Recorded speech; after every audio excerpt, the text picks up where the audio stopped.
Welcome to the, sorry, one sec. Are we good? Great. Without an echo, welcome to the November 1st, 2023 meeting of the Redmond Planning Commission. I'd like to call this meeting to order. We'll start with a roll call. Commissioner Van Nymen. Present. Commissioner Aparna. Present. Commissioner Nueva Camina. Present. And I'm Vice Chair Weston. Tonight, Chair Nichols and Commissioners Sheffrin and Woodyer are excused. Thank you to the following staff for being present tonight: Glenn Coyle, Kim Dietz, Kathy Beam, Ian Lefcourt, Jeff Churchill, Becky Fry, Lauren Anderson, and Chris Wyatt. Before we approve the agenda, I'd like to amend it to remove item 8 this week. That's the Redmond 2050 participation, implementation, and evaluation element. We have a packed agenda this week, and instead we're planning to cover it on the November 15th meeting where we can do it justice. With that change, I look forward to a motion to approve the agenda as amended. So moved. Second. All in favor? Aye. So thanks, that's approved. Next, I look for a motion to approve the October 25th, 2023 meeting summary. So moved. Second. All in favor? Aye. Aye. Okay, thanks, that's approved also. Next, we'll hear public comment and items from the audience. A reminder that commissioners can choose to respond to public comments, but no action will be taken at this time. And also, we're still not entertaining any political or election content in this forum. Glenn, we'll start with in person, or do I? Yeah, you just call them up. All right, great. We are going to start with Jesse Clausen. And if you could start by introducing yourself and your address. Sure. Thank you. I'm Jessie Clausen. My address is 701 Fifth Avenue, Seattle, Washington, and I work at McCullough Hill. We represent many of the multifamily developers that do projects in Redmond. I'm here to discuss the 2050 housing regulations, which are number 7 on your agenda. You'll be ending with them this evening. First, I want to celebrate staff for a second celebration. We've been working with them, and we appreciate the time they're putting in on these amendments. There's a lot of thought being put into these. Regarding the affordable housing parking regulations, the proposed solution that staff has come up with works very well. It was based on listening to all sides of the equation and coming up with a solution that works for everyone. So we endorse this approach, and we will further endorse it again at the public hearing in a couple of weeks. So I just want to say that the parking regulations, it's a really good solution. So thank you for that.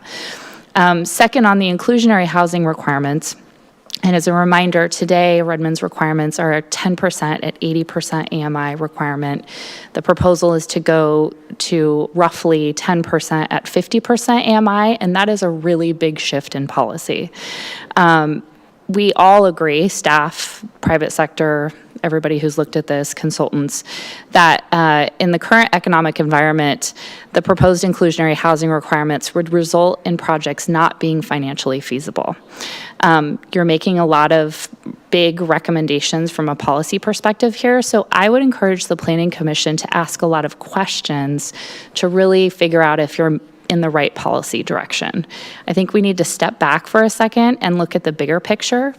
I would ask, how many of the city's required affordable housing units are proposed to be obtained using the inclusionary housing requirement? So are you putting all of your eggs for your affordable requirement in this inclusionary housing bucket? I'm not aware of any other sizable strategy that the city's employing to meet these requirements. And so if this is the only strategy to get to your affordable housing requirements, will this strategy get the city to where it needs to be? If there is no housing going to be produced, that means there's no affordable housing that will be produced. That could be a problem. I think you all should be asking these questions and seeing if there's a way to get answers for these questions. I would also ask staff and their consultants to provide information about what might happen if this inclusionary policy is enacted. We all know that the projects are not financially feasible today, but do we know when housing projects might be feasible again? What are the impacts if projects are not feasible for, say, like 4 years or something like that, and no housing is permitted during that time. Will there be more of a housing shortage in Redmond than there is today? Do we think we can catch up? And what does a lack of new housing units do to rents? And again, I would encourage you to ask these questions and see if we can get answers to them. And some of them may not be answerable, but I think asking these questions are important. Finally, I would ask whether there's a way to enact a pilot project along with these regulations that allows for the status quo of inclusionary housing to happen now while we know we're in a difficult economic time. And then after a certain number of units are built or a certain timeline happens, the inclusionary requirements start to ramp up. Kirkland recently employed this strategy in a rezone, and Redmond did this in the original Overlake rezone. So this is something that Redmond has done.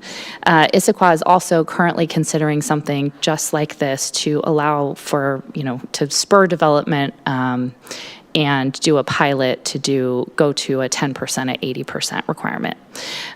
So thank you for my consideration of comments, and we look forward to working with you. And I'm leaving. I'm not being rude. I just have to go be a mom, so I'm going to be on the phone listening. Thank you. Right, thank you. Next up is David Morton.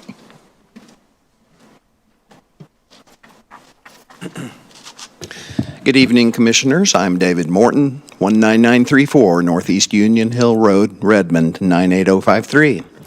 Numerous U.S. cities have had drinking water crises despite having regulations and safety precautions in place that were intended to prevent contamination of their drinking water. 3 recent examples are Flint, Michigan, Charleston, West Virginia, and Corpus Christi, Texas. These crises occurred due to a variety of factors. Each was linked to aging infrastructure. In Flint, the decision to switch their water source to the Flint River without adequate corrosion control measures caused lead to leach from old lead pipes. In Charleston and Corpus Christi, chemical spills and leaks occurred while storing and handling hazardous materials. The incidents exposed negligence in safeguarding against potential industrial accidents. Inadequate regulatory oversight and enforcement allowed these crises to occur. The Flint water crisis revealed shortcomings in regulatory agencies' response to a problem which was allowed to persist for a long time. In some cases, drinking water contamination went unnoticed or was not immediately addressed due to insufficient monitoring and testing. This can be a result of a lack of resources or oversight. In the Charleston and Corpus Christi water crises, the contaminants involved are not detected by routine federal water quality tests. Slow, ineffective, and inaccurate communication between local authorities, water utilities, and the public is a problem. If the public is not properly informed about drinking water contamination, its risks, and appropriate actions to take, then public health concerns and mistrust can result. Budgetary constraints or cost-cutting measures can sometimes lead to inadequate pollution prevention, water treatment, and maintenance. Some cities may opt for short-term cost savings that can lead to long-term water quality issues. Water treatment and distribution systems can be highly complex. Changes in water sources, treatment methods, or distribution infrastructure can introduce new challenges that may lead to contamination if not managed correctly. Natural events such as severe storms, floods, or algal blooms can overwhelm water treatment facilities and introduce contaminants into water sources. These cases underscore the importance of vigilant monitoring, adherence to regulations, transparent communication, adequate funding, and regular maintenance of water infrastructure to prevent and respond to contamination incidents. They also serve as a reminder that human errors and systemic issues can contribute to water quality problems, even in areas with established regulations and safety precautions. Thank you. Right, and our final comment tonight is Colin. Glenn.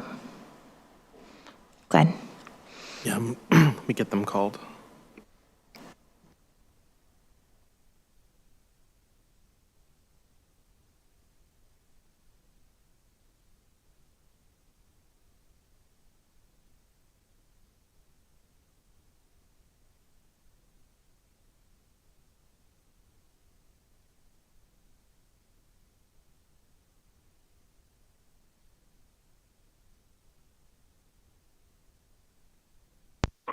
Hi, this is Abby. To prevent and respond to contamination incidents. They also Oh, thank you. So you are with the Redmond Planning Commission? Oh, wonderful. Can you hear me right now? Yes. Is this my public comment time? Yes. If you could start by introducing yourself with your name and your address. Wonderful. My name is Abby DeWeese, and I'm a land use attorney at the Hillis Clark firm. My address is 999 3rd Avenue, Seattle, Washington. Good evening, planning commissioners and staff, and thank you for this opportunity to comment. I'm commenting tonight on behalf of NAIOP Washington with its over 1,000 members who represent the commercial real estate industry in our state, including developers, property owners, and development industry consultants. I'm commenting tonight specifically regarding the proposed 2050 housing regulations, which are number 7 on the agenda. Overall, we agree with Ms. Clausen's earlier comments regarding the proposed parking regulations for affordable units. These strike the right balance between fulfilling a need for affordable parking without incentivizing single occupant vehicle use and undermining our broader goals to move people out of their cars and into other modes of transportation. We've been working with staff on this issue, and staff has worked hard to find a solution that works, and we appreciate their taking our feedback and going back to the drawing board to figure out the right approach in a new proposal here. So we're strongly endorse that proposal. With respect to the other housing proposals for different inclusionary zoning requirements, we have really strong concerns.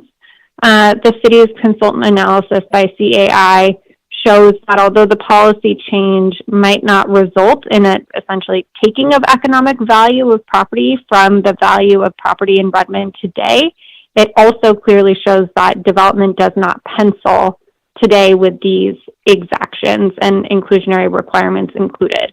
We agree with this analysis. It's reflective of where the market is today, and we do not believe it is a good idea to implement regulations that will result in no housing being produced in Redmond. It's really important that housing production continues and continues at a velocity that will achieve Redmond's housing goals.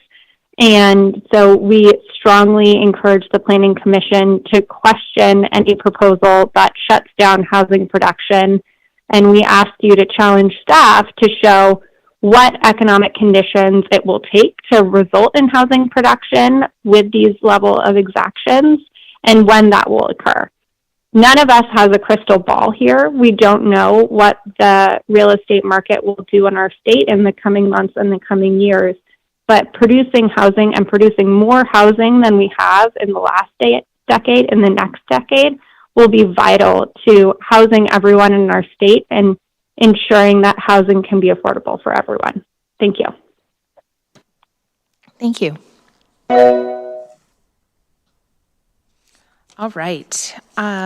Next, we're going to conclude our work on the annual code cleanups for the Redmond zoning code.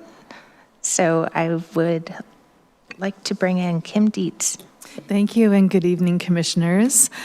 This evening, staff has provided your packet, including your recommendation on Phase 2 of amendments to the Redmond zoning code, which also includes some amendments to the municipal code.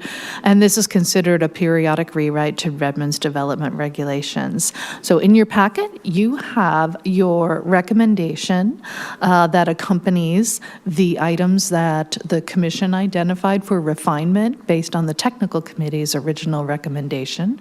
You also have your issues matrix, which reflects your discussion, public comments, and those refinements as well.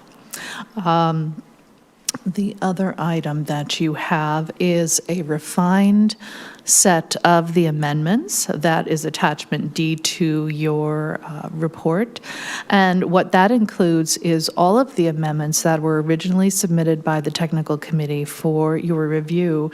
But specifically, it also includes those that you identified for refinement and any of those that were added as a result to the comments that you received during your public hearing.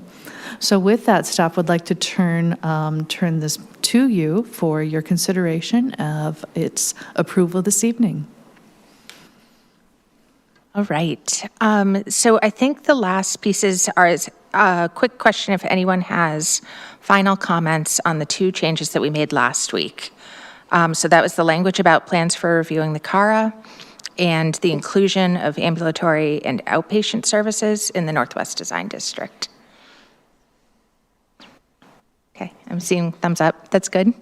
With that, I look for a motion to approve the Planning Commission report on the Phase 2 amendments to the Redmond zoning code and Redmond municipal code to support the periodic rewrite of Redmond's developmental regulations as summarized in the Planning Commission's final issues matrix dated November 1st, 2023. So moved. Fantastic. Second. All in favor? Aye. Aye. All right, that's approved. Thank you. Thank you. I promise to bring back a longer title next time. Have a good evening. Promise to read it better. Thank you for your review and have a good evening. I'm looking forward to taking this to the City Council very soon. Their review is going to start in December with their committee discussion, and then we're looking forward to adoption in early first quarter of 2024. So Yeah, thank good you luck. very much. Thank you. All right, so next up is our study session on the natural environment element and the 2023 updates to the critical areas regulations. And for that, we are going to have Kathy Beam.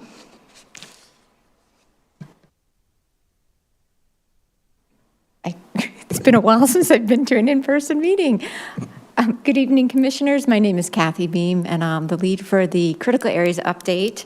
It's nice to see some of you again and meet the new commissioners since I've been here. It's been since pre-COVID.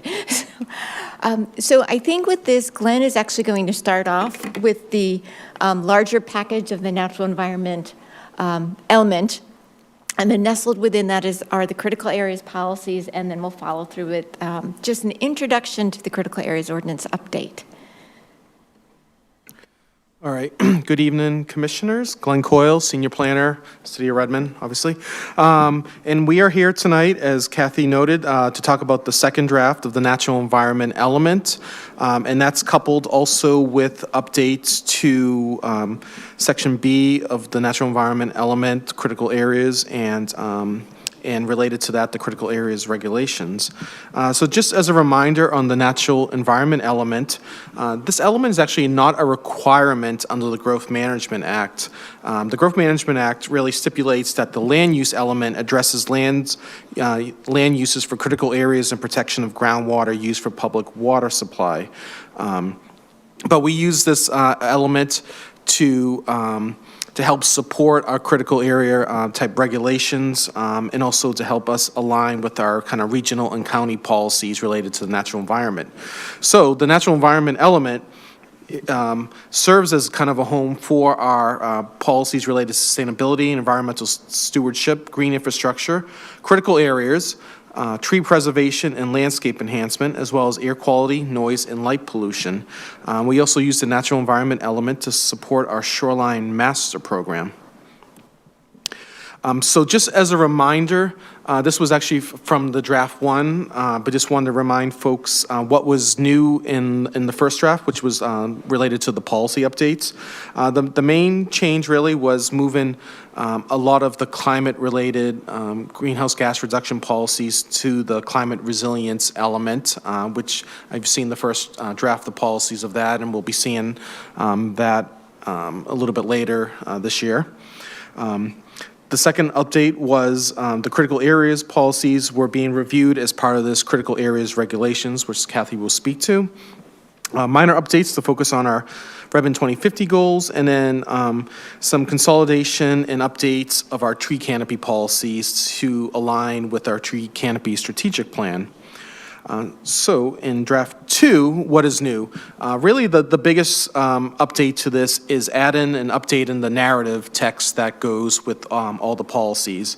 But we also incorporated some feedback we had received and kind of just had a deeper dive with a lot of our internal staff in our kind of natural resources, utilities, a lot of the folks that work on these policies, and just updated language related to grammar, clarity, word use, alignment with some of our best practices. And the other major update, as I kind of alluded to, was updating the Section B environmental critical areas, which Kathy had led on.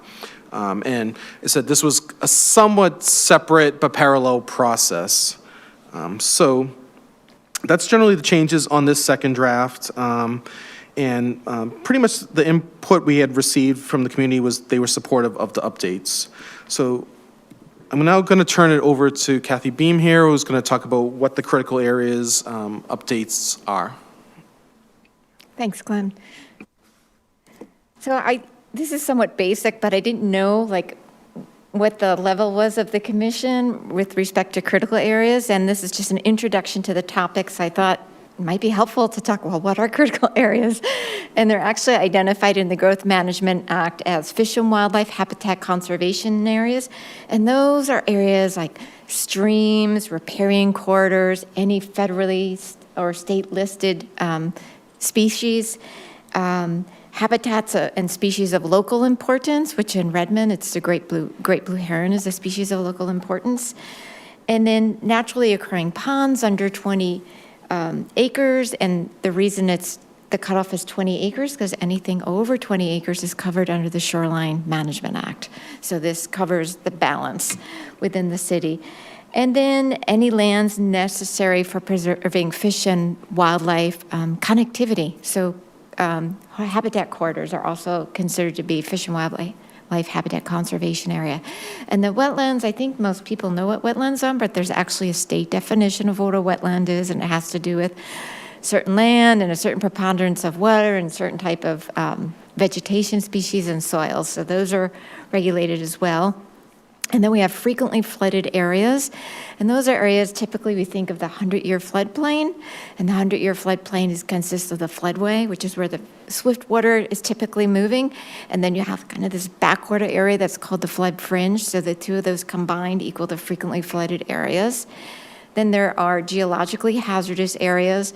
Those are resources such as steep slopes, which are considered landslide hazard areas, erosion hazard areas, seismic hazard areas, and those are all clearly defined in GMA as what those specifically are. And then there are also critical aquifer recharge areas, which you've heard a lot about from reading testimony from Dr. Morton and just kind of keeping abreast of different touches on that. So that, of course, is considered a critical area as well. Glenn, do you want to? So I thought, well, what's being updated? There's a few aspects. As Glenn mentioned, the Section B within the natural environment element consists of the environmentally critical areas policies. Those go hand in hand with help in supporting the regulations. So that aspect's being updated. And then the critical areas chapter of the zoning code, which is a specific section, section 2164. And because we're updating that, we are also looking at any relevant definitions that need modification. Most of those, I would say there's maybe 15 or so, and they're being updated to be consistent with growth management. And I think there's a few new definitions that we're adding to provide clarity. And then because critical areas regulations are incorporated by reference into our shoreline master program, we need to make sure there's what's called a limited shoreline master program amendment. So we're just making, just being sure that when we adopt the critical areas update, we're also incorporating that into the shoreline master program, which it currently is, but we're just reiterating that. And then as you'll hear on the next slide, there's some adjustment to the stream typing system. So we need to make sure that those match up for consistency. And then as far as why are we doing the updates? And so there's multiple objectives. We need to be sure we're compliant with growth management. I think that's kind of a basic one, and that's a theme throughout all of the Redmond 2050 work. And then we're wanting to ensure consistency with state agency guidance documents. These are documents that are published, for instance, by the Department of Commerce. There's a critical areas handbook, there's critical aquifer recharge areas guidance. We want to make sure we're incorporating that. We look at information from the Department of Ecology, which is mostly their wetland guidance and wetland mitigation documents. We also look at Washington Department of Fish and Wildlife for their riparian ecosystems management recommendations, their water design crossings. So whenever we have streams and culverts or bridges, we're making sure that we're keeping up to date with that. And then as well as the State Department of Natural Resources and their stream typing systems. So we're trying to ensure that we're being consistent with state information. And a lot of that is because on the third bullet, we need to ensure our regulations are supported by best available science. And that was a WAC that was adopted many years ago, where you can't just willy-nilly make up numbers and things. There has to be some scientific basis for our approach. And then there's some areas where we want to add code clarity, meaning that we might have three planners reading it three different ways and interpreting an aspect three different ways. And I think that's a similar theme to what Kim was doing as well. So we're making sure that's clarifying, reflecting any new information that we may have gathered as a city. And then last but not least, of course, we want to coordinate with the efforts going on with the Redmond 2050 project. And then I thought I'd highlight the top 4 changes. There's not a lot of drastic departures from what's currently in the regulations. A lot of information is just trying to be more consistent with science and growth management and definitions in the laws, but state laws. But I would like to point out a few things. We are proposing a new stream typing system, and that is to be more in alignment with the Department of Natural Resources stream typing system.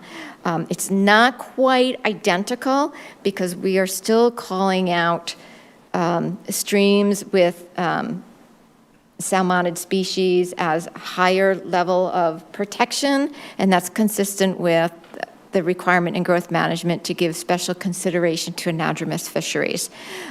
So you'll see when we come back, again, this is an introduction, but I'll have slides that'll show how the current system and the proposed system match up or slightly adjusted, and then what those buffers are for those.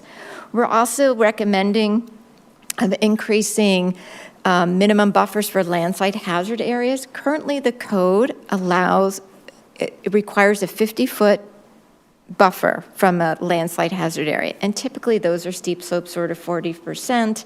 That's the most common one that we find. So at both the top and the toe of a slope. With the geotechnical report, you can get down to 15 feet.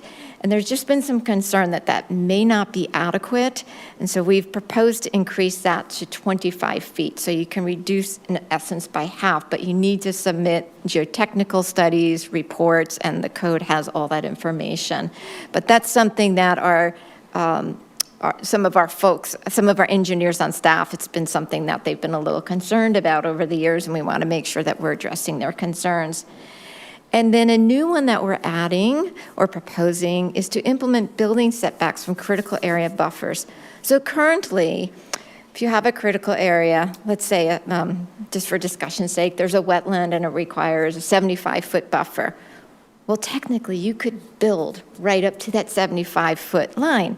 And what we've been finding is that we're getting a fair amount of requests for what's called temporal impacts. So meaning we want to get in there and do some construction in the wetland buffer, temporary impacts while we build this house or build this structure or do this yard work, and then we'll restore afterwards. So you get this temporal loss. The other thing that has come up is that we've had houses where literally people cannot get a lawnmower like around the back of their house because the houses are in there, and then we require fencing off of the critical areas, and then there's just not a usable yard area. So we'd want to make sure we're addressing adequate functional yard areas, and this could be for houses or non-residential, and as well as the temporal impacts, because we are getting some loss that's happening by constructing in those areas. And then the other larger item is updating our maps. We have a critical area map portfolio that has mapping for each of those critical areas I mentioned. And those maps are meant to be advisory, they're guidance documents, and what we try to do as staff is to provide the residents or businesses with the best information we have. They will still need to do a site-specific study if they come in for development, but we use these maps in like kind of red flag, and if someone comes in and has a question, we say, it looks like there might be a critical area in the vicinity, you need to go in and do these studies. But we also like to update the maps, as I said, with more information that we get. So so we're proposing to update our stream map and update our wetland map, and and those are being updated with information that we get from development proposals. We have better information. There's been delineations on wetlands or clarification on stream classifications or locations.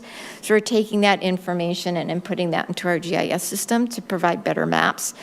We also will be updating our frequently flooded area map because there have been some changes at the federal level on the FEMA maps, Federal Emergency Management Association. I think most people know of FEMA maps because that's how we all qualify for our flood insurance rates for the city, so we need to be compliant with those.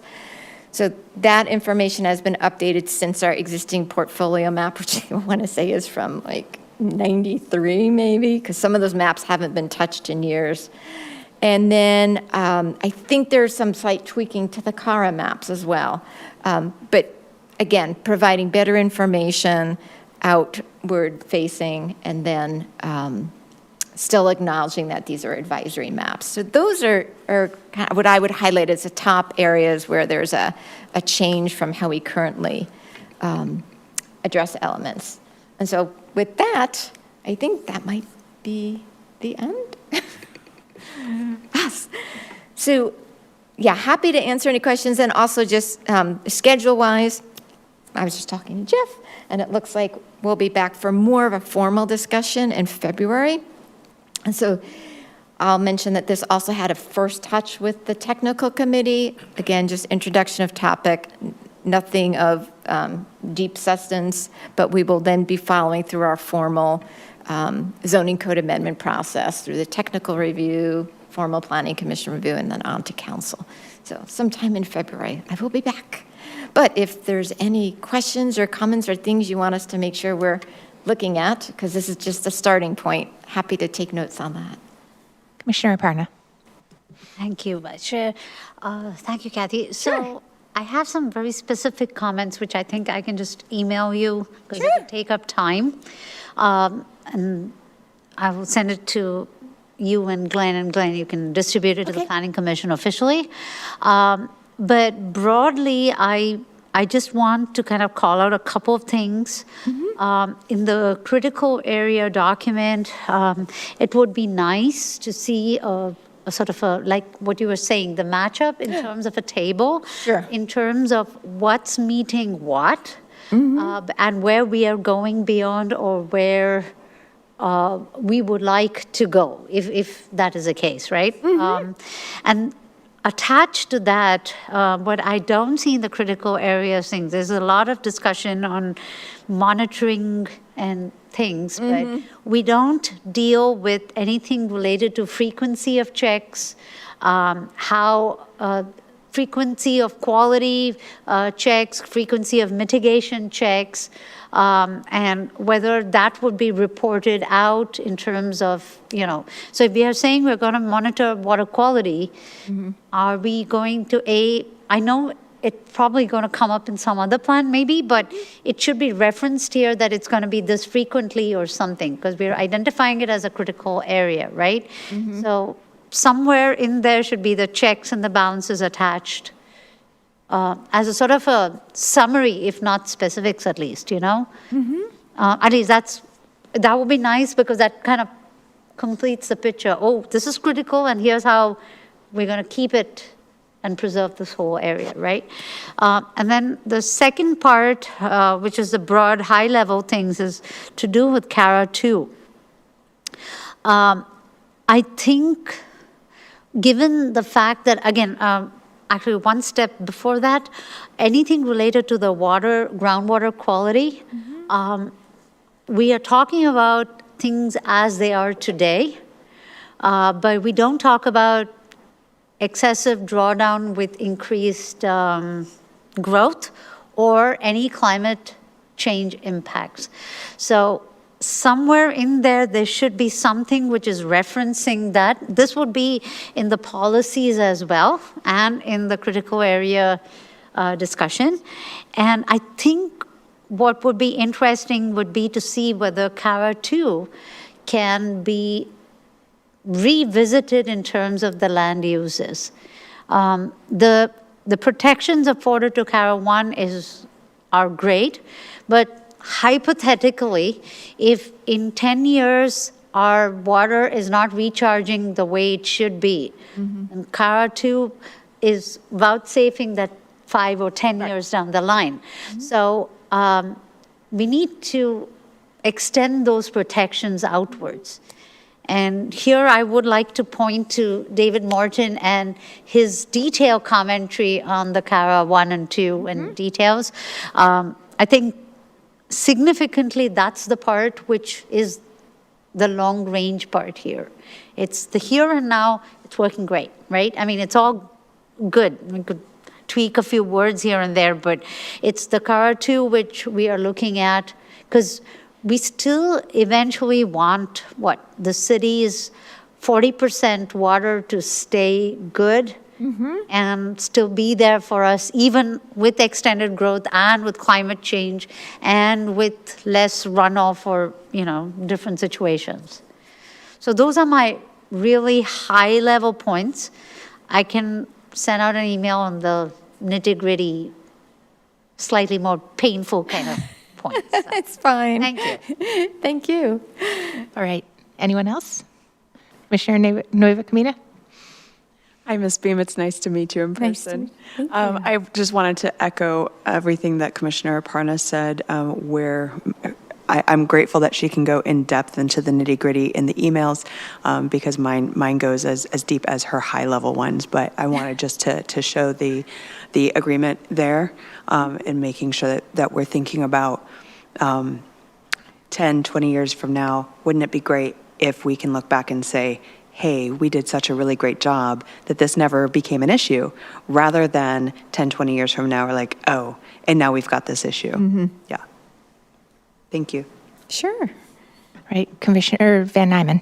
Okay, so this may be a silly question, but the slopes compared to some of the other things don't seem to fit in the same category in my mind. Like,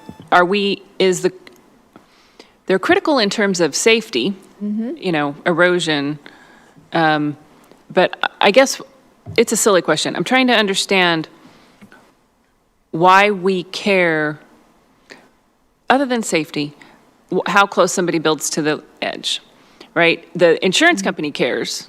The homeowner should care. Why does the city care? I mean, we don't want them building close to a salmon stream.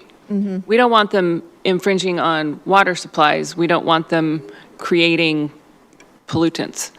But if your house falls into the ravine, is that the city's fault? Well, yeah,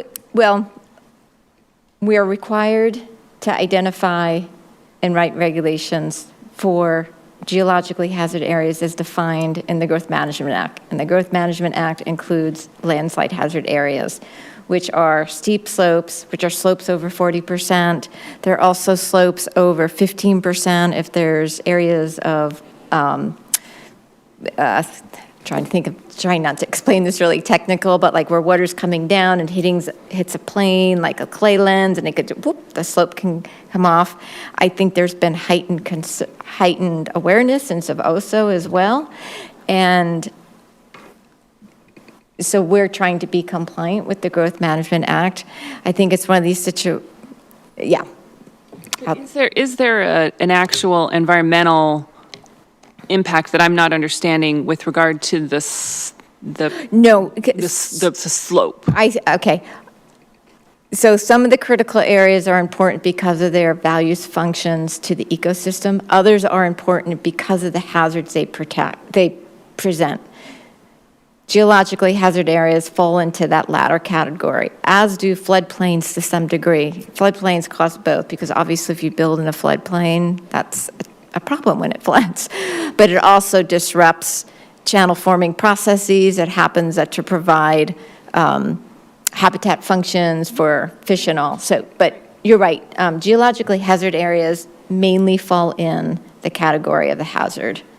Safety, yeah. Commissioner Ntoiva. It's a good question. No, it's not stupid. It's good because yeah, they are kind of their own animal, so to speak.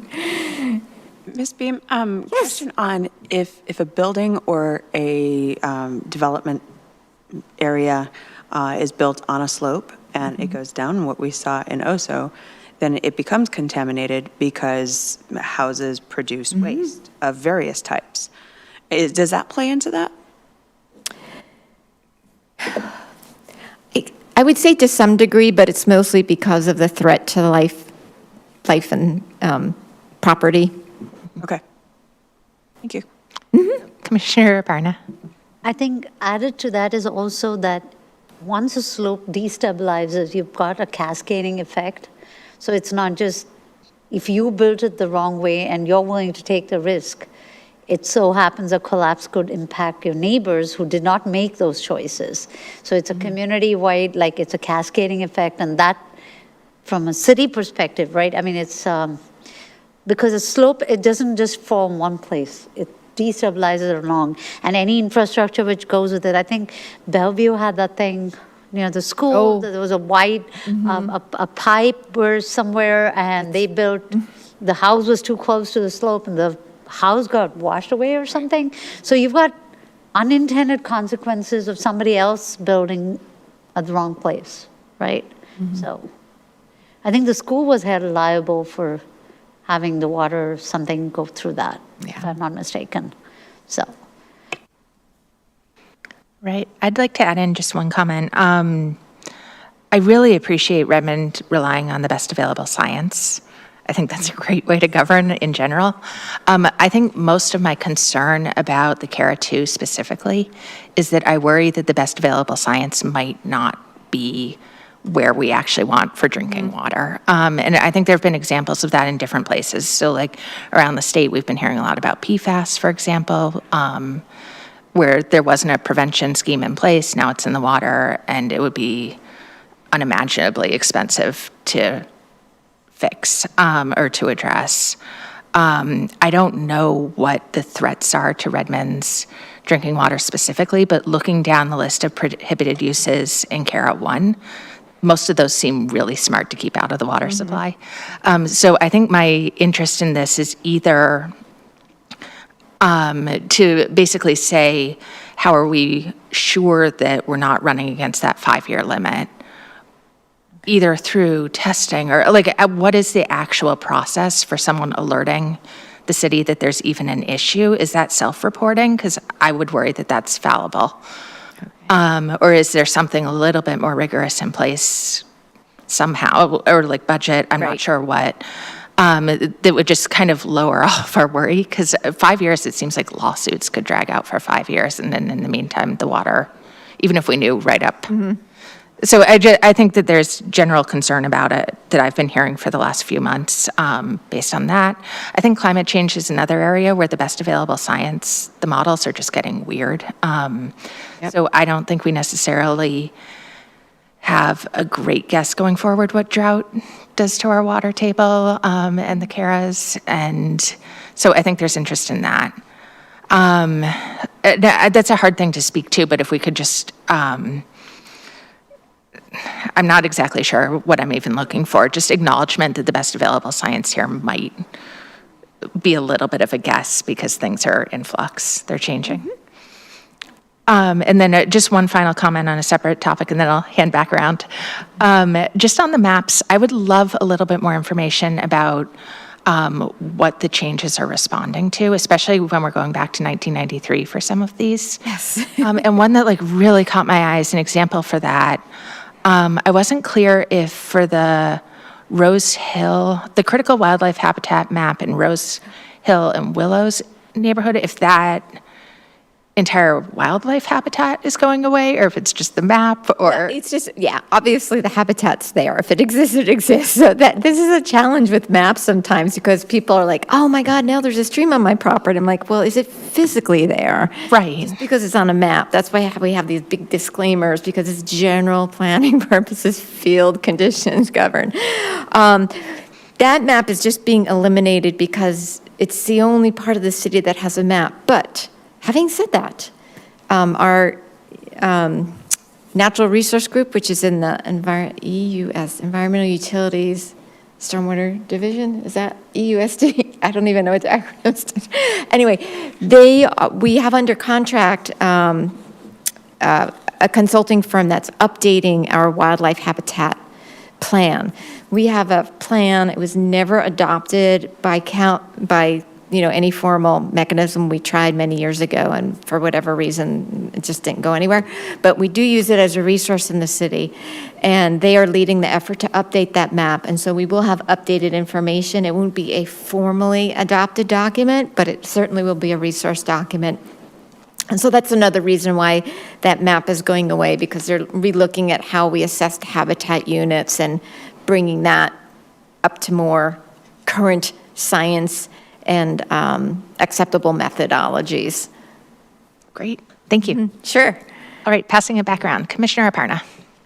Sorry, I'll just keep it brief. I think the best available science, if our vulnerability, climate vulnerability study is as detailed as I think it is, then it should be referencing, so we could just update that study to get out all the information, so that would layer it into this. So that is not referenced here, No. but it would be a nice way of tying the different pieces together, because it's not necessarily one source of truth, but it's one way of saying, hey, we studied the ground conditions, we've got these models already in place. This is what these are the assumptions we're working off of, right? And then building all of it into that. Because I see that as a very valuable study, and the city's already paid for it. Yeah. Right? And it's as close to recent as we can hope, right? Yes. So, thank you. Okay, I'll chime in with one more, or actually, sorry, two more unrelated things. One is back to the maps. I would love a link to where to actually find those today. Because at first I was like, maybe it's in GIS, and then I kind of went on a wild goose chase. I didn't find. It's a fishing expedition. Yeah, so I would love a link to that. Yeah. I was really hoping there were links, but they were changes. So if we could get that, that would be great. And then the other, I would love clarity on if we're talking about wildlife at a general level or at a species level. And if so, there are some species that I just think are of interest in the area, both with a lot of positives and negatives. So for example, beavers. I know we have some local ones that have started chewing away near the Sammamish River. Like, it's exciting to see the signs of them. Nature's engineers. Yeah, which is great in some ways, but also potentially a conflict with other goals. So I'd just love to know if this goes into the city's plans and philosophy on major wildlife. Okay, yeah, so wildlife will be addressed at both, like, generally, like, habitat and then species-specific, but we don't do every single species. We typically defer to Fish and Wildlife, but just on beavers, yes, they can be a challenge. They're good in some areas. The city's relocated beavers many a times. Yes, kind of, yeah, it's just, yeah. I always cheer for them, but I can also see why it could be a problem. Yeah. All right, any other comments? Commissioner Nueva Camino. Thank you.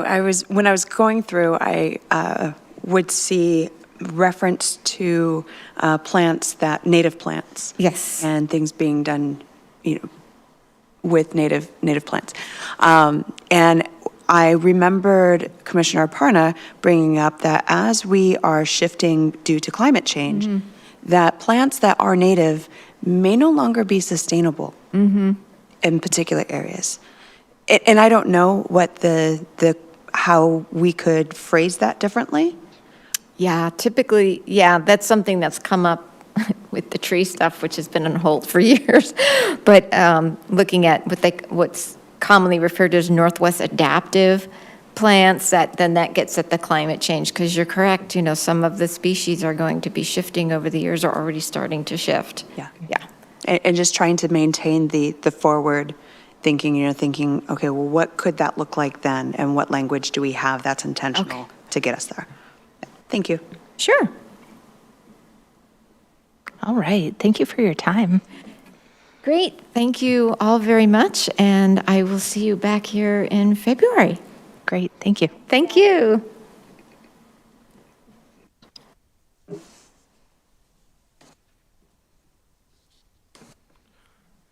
All right. Next up, we have our study session on the Redmond 2050 housing regulations. And for that, we will invite Ian Lefcourt, who I believe is online. Oh, yes, I am. And I am excited to chat about housing regulations. So, first of all, for the record, my name is Ian Lefcourt. I use he, him pronouns, and I'm a senior planner in long-range planning. As we recall, the housing element itself went before the PC and received kind of a thumbs up and approval of the policy itself, but the regulations that were associated with that element needed a bit more iterative work and community engagement. So that's why they have a slightly different timeline and why we're bringing the regulations in front of you now. Our agenda, we're going to talk about the conversations we've had to date, just a high-level refresher. Specifically what we heard from stakeholders, a summary of the amendments, and then we'll kind of go through each one of them. And we will take special time to discuss affordable housing parking and inclusionary zoning, because those have received the most amount of community comments and interest and discussion. And we'll talk about some other affordable housing changes and supplementary affordable housing faith amendments, all wrapping up with a timeline and Q&A. We have 30 minutes on our agenda, so I'm going to go at a brisk pace. Housing has been a topic that our community has been passionate to express their lived experiences, perspectives, and feedback. This goes back to the development of our initial housing action plan and associated housing needs assessment all the way in 2020. And all the way through that, we've got a couple of grants, we've got our comprehensive plan. The point of this is that there's been a lot of conversations, and staff proactively seeks to engage with our community to figure out the best options to provide the housing outcomes that our community prioritizes. So what have we heard? The high-level summary from our stakeholders is that we want increased housing choices, increased inclusivity, and increased clarity and streamlining, both in terms of process and the regulations themselves. This is the high level of all of them. As we can see, there's 6 major pieces that are getting touched of our code, with slightly more than 6 topics. We'll actually go through them in this order, except for 2120, because that's where most of the conversation will be. That will be at the end for a more in-depth presentation. So the site requirements for residential zones piece of the code is getting updated related to small lot short plat processes to basically make it easier for folks to create small lots. So that begs the question, okay, well, what is a small lot short plat? And that's a short subdivision of a lot that is not required to meet the minimum average lot size of the zone. That means you can create smaller lots in an effort to create different types of housing. A short subdivision is a division of land into 9 or fewer lots and parcels, and the plat is just the map or the representation of that division. So the takeaway here is we're just removing barriers to help people create smaller total ownership lots. Attached dwelling units and cottage housing. This is just removing barriers across for attached dwelling units. We're making sure that they're able to be created in all single-family urban zones, removing some of the siting requirements, and just creating an improved clarity and consistency. So this feeds into that community priority of increasing housing choices. And with cottage housing, we're doing some minor updates with the language for consistency. Our affordable housing bonus density on land owned by religious organizations. This is in 2120. This does a few things, but the issue is that currently there's nothing in our code that discusses this state requirement. So with that as one of our kind of motivators, we now are creating clarity on one, allowing a density bonus for affordable housing on land owned or controlled by a religious organization, defining that bonus, letting it be 2 times the regular, and defining the eligibility criteria. And that first subpoint under that is one of the most important to our community stakeholders, is that the units are affordable for the life of the project. They must be 80% AMI or deeper, and there are some specific areas where the bonus will not apply. Live-work units. This is an exciting one. The City of Redmond already allows live-work units, but they're not really defined or have any associated specific regulations in the code. So this creates a whole new component, 2135 and amends 2178 definitions, to create the provisions for live-work units. And importantly, it explicitly states that they count as dwelling units for the purpose of inclusionary zoning requirements. For emergency housing and emergency shelters, to comply with new state legislative requirements from House Bill 1220, we are complying by removing the siting and spacing restrictions and the density of residence restrictions for emergency housing and shelters. As a quick reminder, emergency housing is temporary indoor accommodations for folks who are experiencing homelessness or at risk of becoming homeless. And these emergency housings cannot require leases or occupancy agreements for those clients. Emergency shelter is similar.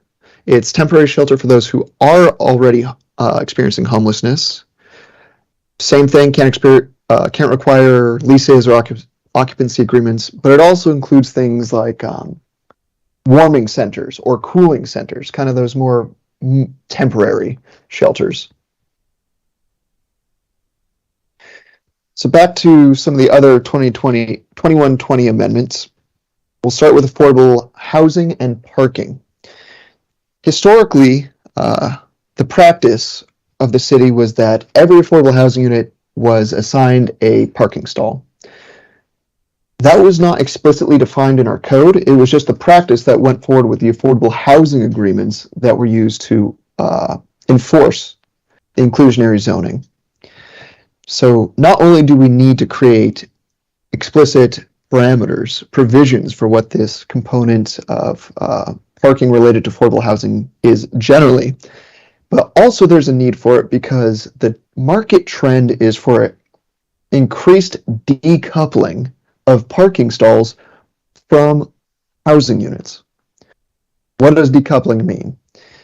It means that instead of just getting a parking stall bundled into the cost of renting a dwelling unit, it's now an extra cost, right? So if I want to rent an apartment, I pay the rent, and then if I want to rent a parking stall, I pay an additional amount. So we are defining that. And the first question we need to answer is, okay, so which projects will have a parking obligation to affordable housing dwelling units?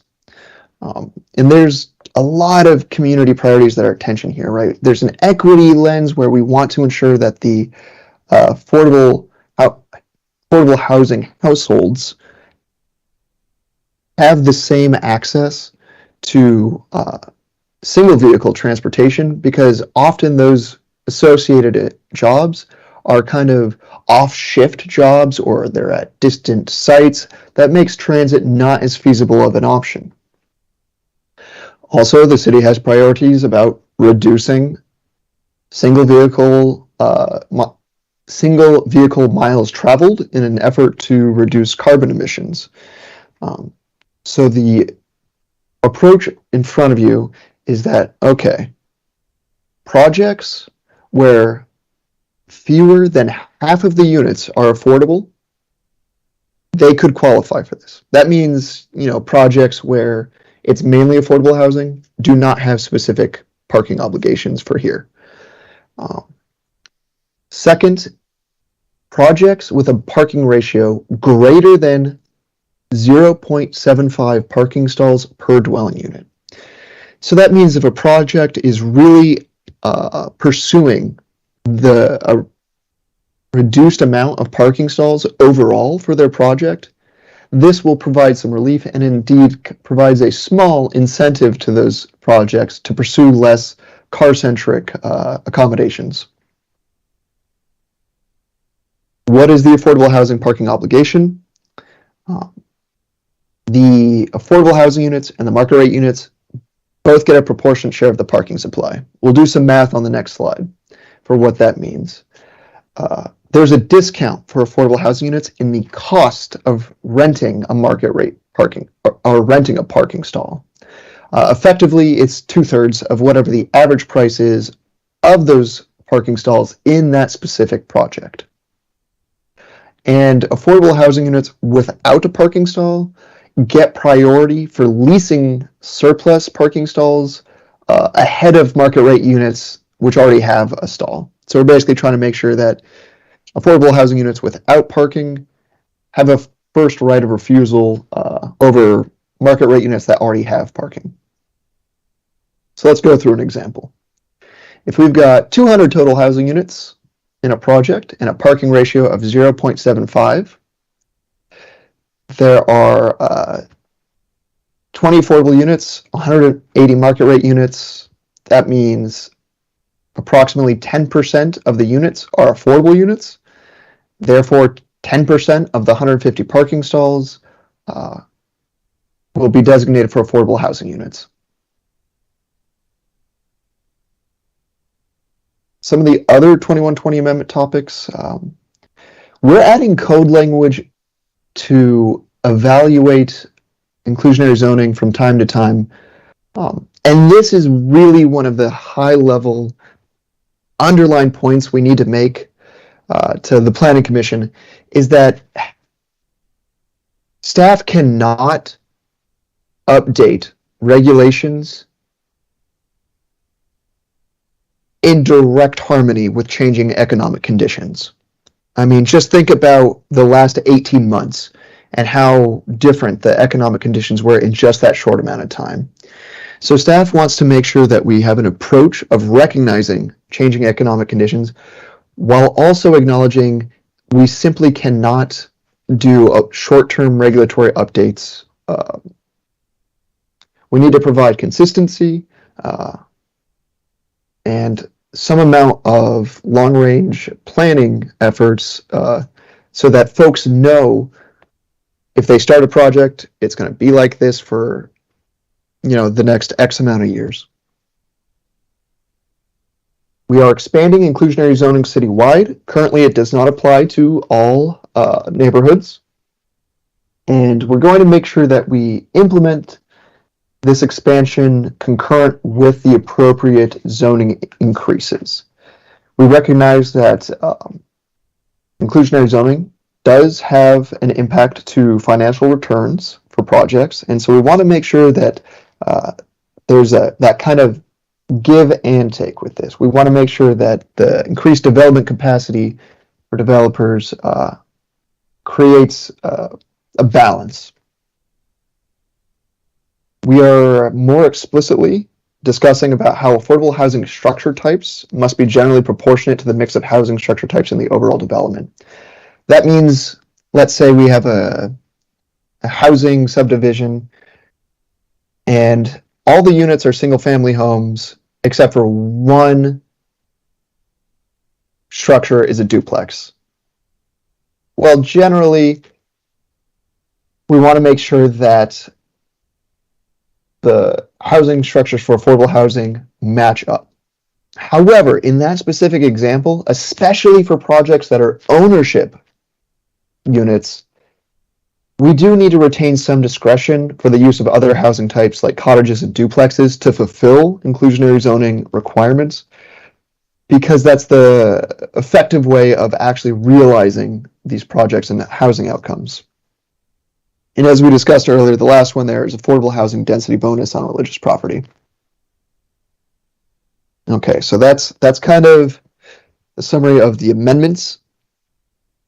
A little bit about the background of the inclusionary zoning and multifamily property tax exemption program analysis.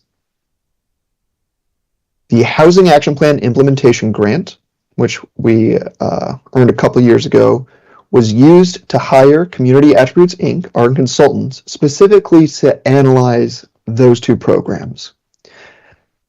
Both of those programs have been extremely successful. This review was not an indictment of those programs. It wasn't even saying like these programs are broken. It was just a review to see if there was opportunities for further refinement.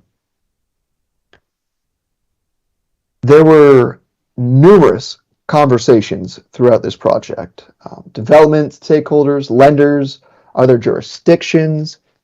We wanted to make sure that the analysis was ground truth to what was going on. And as you might imagine, a grant that started 18 months ago started with very different economic conditions than what we ended up with by the time summer of this year rolled around. So this iterative process included, after the initial work was done, from June through September, our consultants, FutureWise,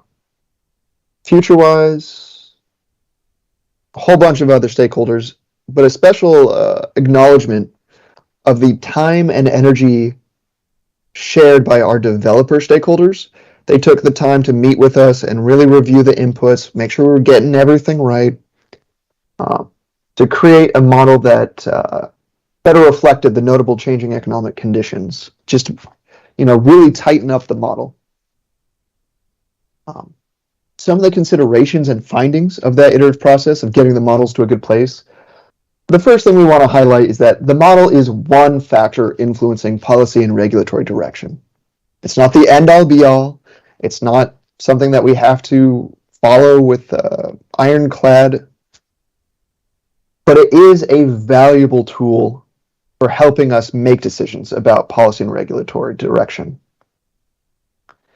The second point is that due to external housing requirements based on different area median income bins for our housing growth allocation, the community priority is to focus on 50% AMI level units. Now, Marymore already requires 10% of units to be 50% AMI.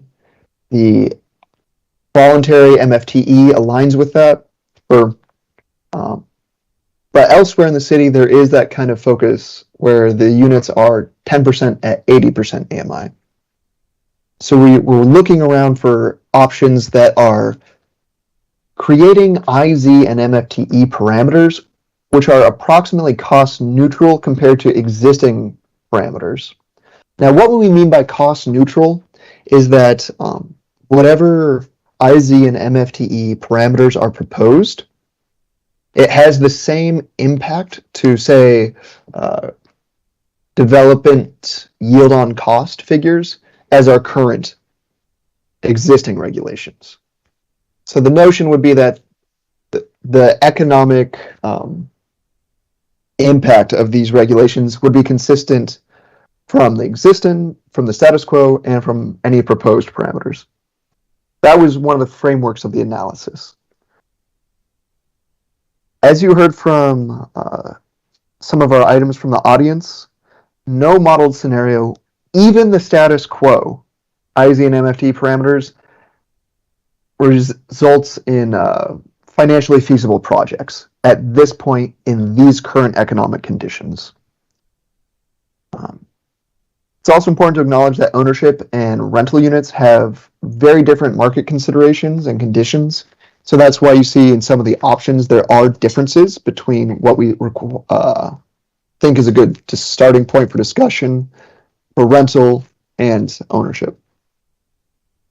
And then that last point is the expansion of our residential targeted areas for MFTE. Currently, we have 3 different RTAs, one for Marymore, one for downtown, one for Overlake.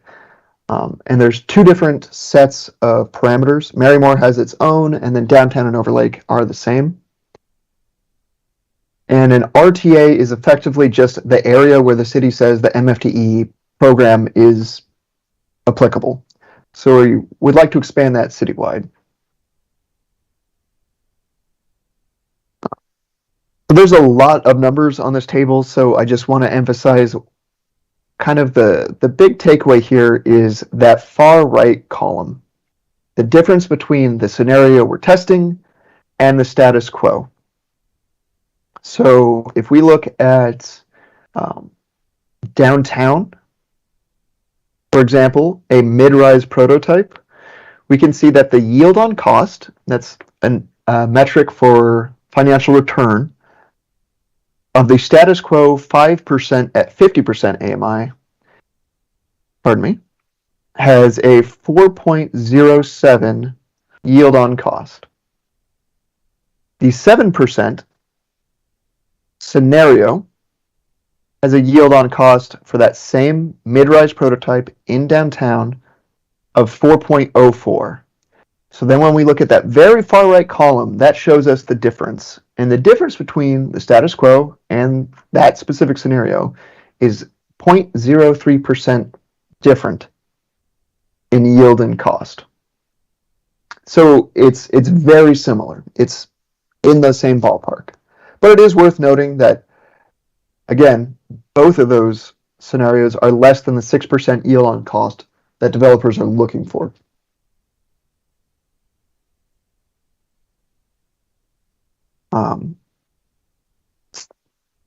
Here's a summary of where we're at. For proposal A, it's a 7% at 50% AMI, kind of recognizing that there's a little bit more we can get, but not going the full amount of set aside that our 80% AMI currently requires. Proposal B goes to the full 10%. And again, that actually is the status quo in 4 of the 5 zones in Marymore.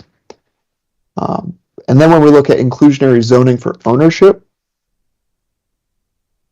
instead of the 10% at 80 and the 5% at 50, we were looking at no change in proposal A. And for proposal B, we're calibrating more around the 70% and 50% while reducing the set-asides. For the 8-year MFTE, just moving things down to 10% at 50% AMI for one unified RTA. Currently, downtown and Overlake are 10% at 60% AMI. And for the 12-year, as you'll recall, the city adopted in the summer of 2023 a pilot program for the 12-year MFTE program, which self-terminates at the conclusion of 2024. So our recommendation at this time is to just let the pilot program continue, and then we will evaluate when it terminates. And we want to emphasize the multifamily property tax exemption program is actually located in the Redmond Municipal Code, which is not part of the Planning Commission's purview. But because the MFTE and the IZ are so intrinsically linked, we wanted to provide that context for a more informed discussion. In addition to the public hearing on the amendments that were discussed previously in this presentation, that public hearing will occur on the 15th. We have some additional amendments that we would propose for December 6th at a public hearing. And this is just some further amendments related to affordable housing on land owned by religious organizations. It would amend definitions and the land use. So it would effectively create definitions, and it would create footnotes on the allowed uses table to explicitly identify that affordable housing would be permissible wherever these appropriate conditions apply. So here's the tentative schedule. We're at our study session now, and we propose to have 2 public hearings coming up for the 15th and the 6th. And with that, I will hand it over to the Vice Chair for discussion. All right, Commissioner Aparna.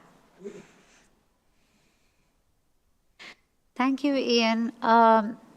I just had a few questions. I'm just going to, again, go with the high-level ones right now, not get into the specifics because we'll run out of time. So my question is, when we're looking at the yield for 1 year, if we are looking at ownership-based properties, that makes sense. But if somebody is in the project for the long run, right, either ownership plus management or rental plus management, why are we looking at only the 1 year yield for when we are talking about it from a perspective of long-term planning? B, housing is here to stay. What that means is that if we build something, it's going to be there for a long time. So we cannot break it suddenly down to 1 year when as everything else in the time frame is years and years. So some clarity on that would be much appreciated, because maybe I missed that in that whole big document, which was the technical document with all the numbers. If you could point me to the right graph table, I would understand it better, because some of the tables, if I understand it correctly, the IRR, the internal rate of return, seemed better as you're going further down the line. So for me, I'm wondering what time frame is the best way to look at this. And that's key to talking about affordable housing.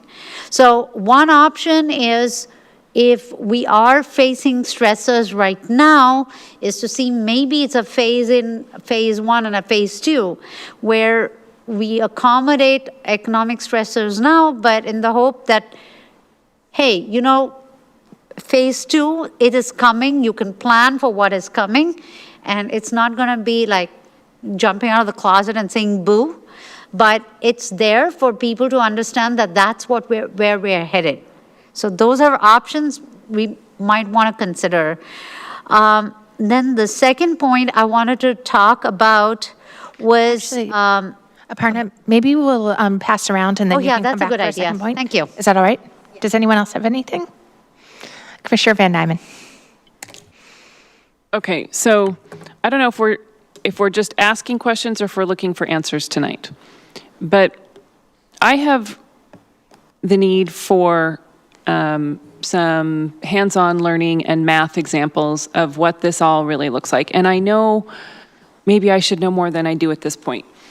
But when we talk about inclusionary zoning and bringing the rents down to make them affordable for people, that cost gets absorbed by someone. So we talk about it from a developer perspective, that there is an increased cost to the developer and that they may not be able to be bringing new properties online and building them. They don't pencil out right now. Okay, so clearly there's a cost absorbed by the developer. But there is also a cost, as I understand it, absorbed by the other renters. And I just kind of want to see some of the math of what this really looks like. Where are these costs going? If I'm renting an apartment that is, market rate of $3,000 a month and I'm renting it for $2,000 a month, who's covering the $1,000 a month?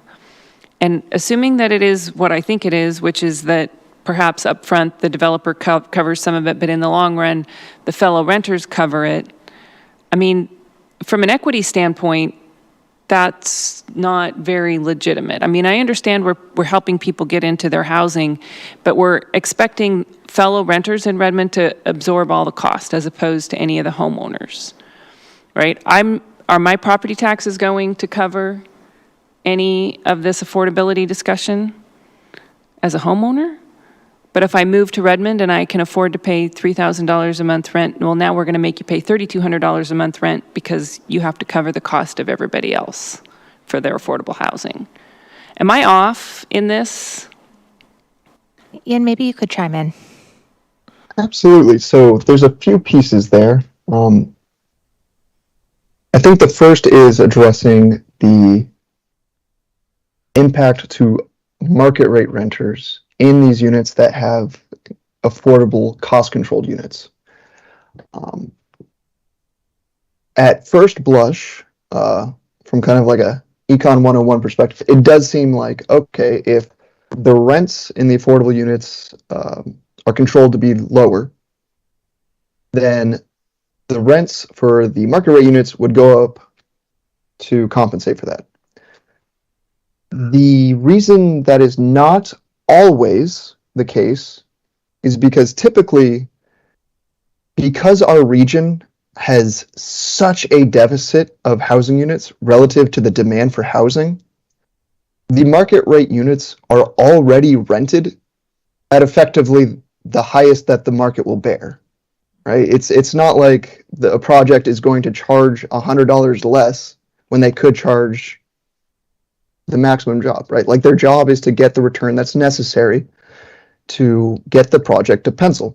And so the absorption really goes into, or the cost of lowering those affordable housing cost-controlled rents typically goes into the bottom line of the project itself, the kind of project-wide yield on cost.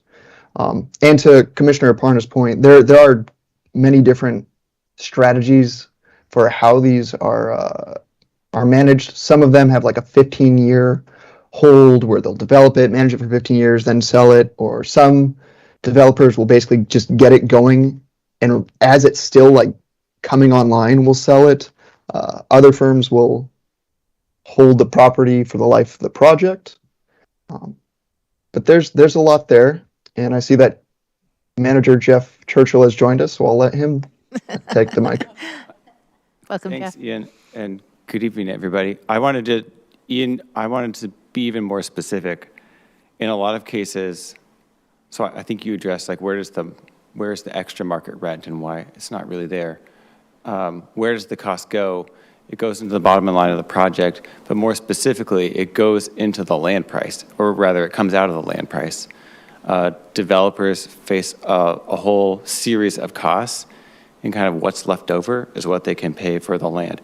And that's why increasing costs on the project can be a problem, because if you increase them so much that they can't afford to pay for the land anymore, then they can't build the project and the housing doesn't get built. So that's really where the problem becomes a housing supply issue. So our job is to find parameters, as you've heard earlier, that don't impact that to the extent that it prevents projects from being built. So it's when the sale of the property occurs is typically where that cost is absorbed, and is absorbed in the land price. That is true unless you have someone who's held onto land for a long time and is now going to develop it themselves and not sell it, right? That's not absorbed, they don't have a land cost because they already own the land. And we could, So I think. what's the time frame that the developers are using when they try and pencil this out? Because that's where I get hung up, is like, are they assuming 5 years worth of subsidized rents? I think Ian, correct me if I'm wrong, but in the model it's looking at 10 or at 15? For that holding strategy, it is 15 years. Okay. So they've done the math on the full rent that are going to be coming in for 15 years. Okay. Commissioner Nueva Camina. However, 15 years ago, we had absolutely no idea that we would be having rents at $3,000 for less than 1,000 square foot apartment. So as the profit goes up, as the rent goes up, where then does that extra go?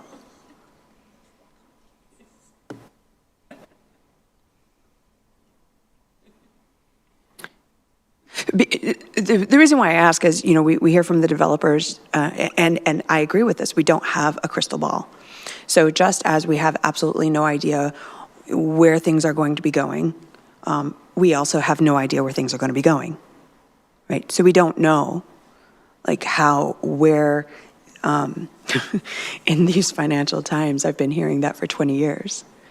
So we don't know what is going to be possible in these financial times. What are these financial times going to be?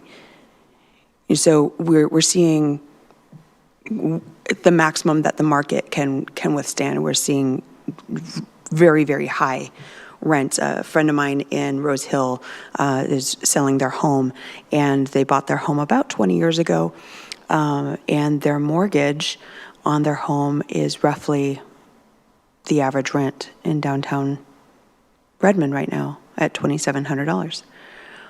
So I'm just wondering, like, okay, so where's that profit going? It doesn't pencil out when they're going to the books right now for planning, but where's the extra going? So I don't know if I'm going to answer that question, because I don't know if I have a complete answer for you. I think, though, that this suggests what Commissioner Van Nyman was asking for, is that we can dedicate some time writing down kind of some of these processes and where the money is starting and where it's ending, and then we can address some of that in that written piece. And this also is more of a suggestion to Ian than to the commission, but this is also something that we might be able to pull in resources from Arch because they make these kinds of presentations and it's their expertise. Another thing I'd be curious on that is when you look back in time at buildings that's happened at other points in Redmond where the conditions just weren't favorable, you saw like a different quality of housing stock being produced. So you went maybe a little bit less luxury or a little bit, I understand the building code is where it is to keep everyone safe, and that's much higher than those time periods. But I wonder if there's more flexibility there than building like for the ideal market conditions of a year or two ago. Commissioner Aparna. So, two questions, and again, I don't know if we're just asking questions or getting answers tonight. What evidence is there of what is happening in Marymore, given the fact that this has already been out there in Marymore? That's also kind of like a little trial run, right? We talk about the idea of putting together a pilot program. Well, it sounds like Marymore already is our pilot program. How is that going? And then also, looking forward in the agenda, we talk about Overlake, and in there Becky talked about things are different right now for the incentive package, and so we're going to make it one way right now, and we're going to make it a different way later. So is that something that we would want to consider, the way Commissioner Aparna has already brought up? Right. I think that might be something that we should put on the table, because if right now things are looking very bleak, wars everywhere, supply chains, we're still recovering from COVID, all sorts of things, right? So assuming that we can't say that we're going to have an upturn and therefore it's going to change. It could be in 4 years we're deeper in the hole, but at least there is a leeway to ramp up for the developer community in terms of how they would plan things. So, like the teaser rate and then the, I mean, that's how they get you every time, right?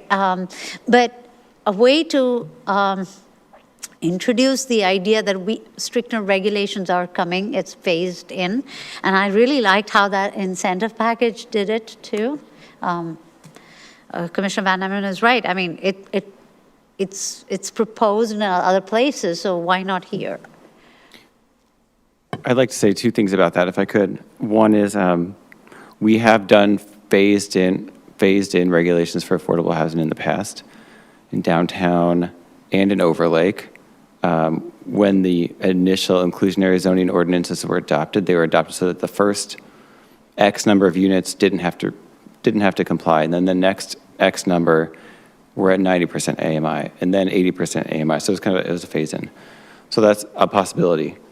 I guess I want to say three things. The second thing, though, is what we're looking for, as Ian said, is something that is roughly equivalent in terms of yield on cost. So we'd be phasing in something that's the same stringency as we already have in effect, if those numbers are true.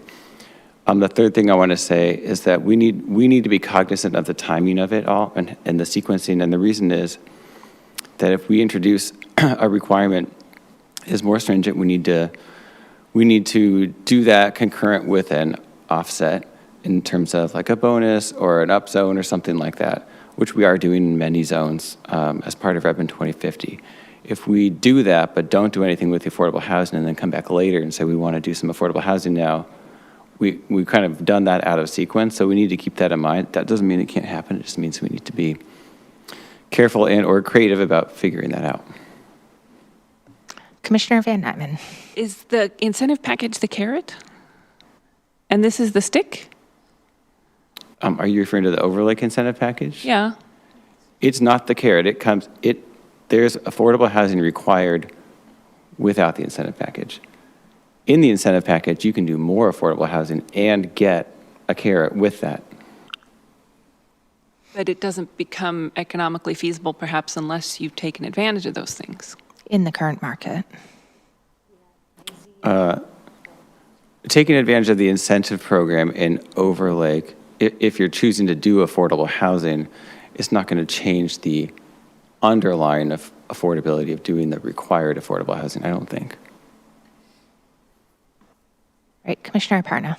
So I actually had a question, which is the follow-up piece to this, which is the 2120-050 alternative compliance methods. For me, what troubles me is there is a cash in lieu option.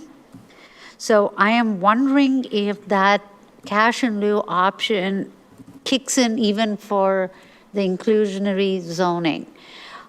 If that is so, then I definitely would like to have a conversation about this, because the numbers talk about what it is today, but one, it does not talk about the inflationary cost of trying to build whatever that stuff is elsewhere. So and the missed opportunity cost for the city. So it's a significantly lower number, and my gut tells me, and I could be completely wrong here, so please bear with me, is this is dangerous waters, because if you give them an out, they might take the out all the time. You want to make it prohibitive as a true alternate. Prohibitive, it shouldn't be like that's the first place I look. It should be the last place I look. And because otherwise we are going to get a lot of people who are going to choose that option, and those units will not get built. So they get piled up, and then where do we go from there? So is my understanding right that the cash in lieu option for the alternative compliance is for inclusionary zoning? Or did I understand that wrong? Ian? The alternative compliance does allow cash fee in lieu for inclusionary zoning affordable housing units. With that said, the code itself is very clear that the priority of the city is to have those affordable units integrated into projects. Typically, this means in practice, the city has needed very compelling reasons to do alternative compliance rather than just have the inclusionary zoning units integrated into it. I think so far we've only had 3 projects out of the last 100 do fee in lieu. And one of the reasons is exactly what you noted. The money, turning it around means that there's challenges in trying to get the same value. Although there is a timing component of the alternative compliance, which basically seeks to get the affordable housing units developed at the same time or before the on-site market rate housing is constructed. Oops, you're not on. Switch it off. I think then there are 2 things here. I know it says there that there is an administrator who makes this decision. That needs to be clearer on where the exclusions could come in, why we would choose the alternate route, right? Why would we give them this way out? So there has to be a little more meat in that section, because it can't be like, oh, I can't do it for XYZ. Have some examples, have something weighty there so everybody knows that they can't just take that direction. And the second thing is the costs. The table of costs should really acknowledge inflationary costs, just as the whole thing was done with yield and all of that. We should look at it in economic terms as well. If it is not built today, what is it going to cost the city, right? So that table should be, if we are using that language and that table and those kind of calculations to decide how many percentage AMI, whatever is coming in from the developer side, then that's the same set of calculations we should use for the city. And we should look at it also in terms of missed opportunity costs, because today it's like the light rail conversation all over again, right? This area had an opportunity, in the 80s, in the 90s, we did not vote for it. And now the costs have ballooned up significantly. It's not just inflation, right? So we don't want to be in that situation when it comes down to a long run housing issue. So maybe that's something we need to really talk about, or Ian, wave your magic wand and find some solutions, So we're going to wrap up here pretty quickly. I just wanted to jump in on that one too. I have a pretty strong preference, just because our goals are so high for the affordable housing, especially at the lower AMI points. I personally have a very strong preference that we front load that as much as possible, that we really, as a city, prioritize getting those units in. We know where our bar is. We can be leaders in the region. And really put an emphasis on saying this is important to the fabric of our community, that we have this economic diversity and we have housing in the city for everyone. Because to me, it's one of those things, it's very easy to defer, but at what point do you finally turn around and start choosing to make the choice, okay, now we're going to do the hard thing. I'd prefer that we take the moment now, we pause. We're looking at huge growth over time as the market comes back around, but just that we know what we're shooting for, so that we can actually hit it. Commissioner Nueva Camina. Very fast, because I know that we need to move on for this evening. Echoing Commissioner Parna on what is the cost of waiting? And in my day job, I'm looking at forecasting finances for 20, 30 years out. And I'm seeing this with a very, very similar lens, is what is the cost of waiting? I understand that we're looking for a target yield to cost at 6 to 6.5. I'm seeing that we can still do it at 4, and while that isn't exactly optimal, it's not what the developers are seeking, it may look like 2%, but what is the cost overall if we don't move forward? Because I think that when we pull those numbers, it's going to look like a very, very, very different number. All right, thank you all so much for your comments. And Ian, thank you for your time. Thank you. And we will see you next week. Believe so. All right. Do people need 5 minutes, or do we want to move on to Overlake incentives? We're just going to go. All right. So next up, we have, Becky is going to lead us in our study session on the Redmond 2020 Overlake Incentive Package. Make sure I don't die in the middle of this.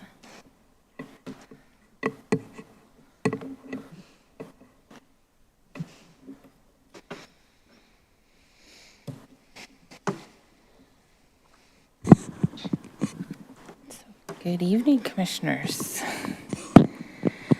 So very excited tonight to come and share with you a 90% complete incentive package and walk you through some of the initial feedback that we've got and what we've done with that feedback and what we've been hearing on what we've published so far already. Let me go ahead and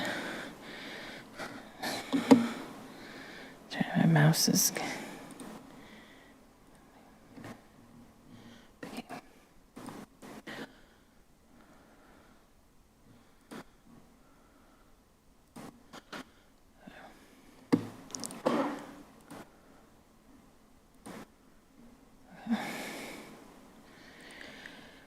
So, as we mentioned when we came back at our last time from a summary standpoint, one of the biggest things that we want to keep everybody's framework in is we're making a lot of changes to the underlying zoning. We're increasing what they can do significantly, in some cases almost doubling what they can do by right without the incentive package. So, the incentive package will not be used for most podium type developments that we see today. They will be able to do that without diving into the incentive package. This incentive package then is very future focused. It's looking at mass timber, trying to get mass timber into a Overlake, and looking at future towers and being tower ready for when the market actually makes the turn, that we don't have to wait several years and lose tower projects while we figure out what the code should be. So the incentive project is to help bridge the gap and help make that ready when the market is ready. We've also added a lot of flexibility in here. We have catalyst and pilot projects, points for smaller projects. One of the feedback that we got over the summer was, if I only want a few little points, I don't want to have to do one in each category.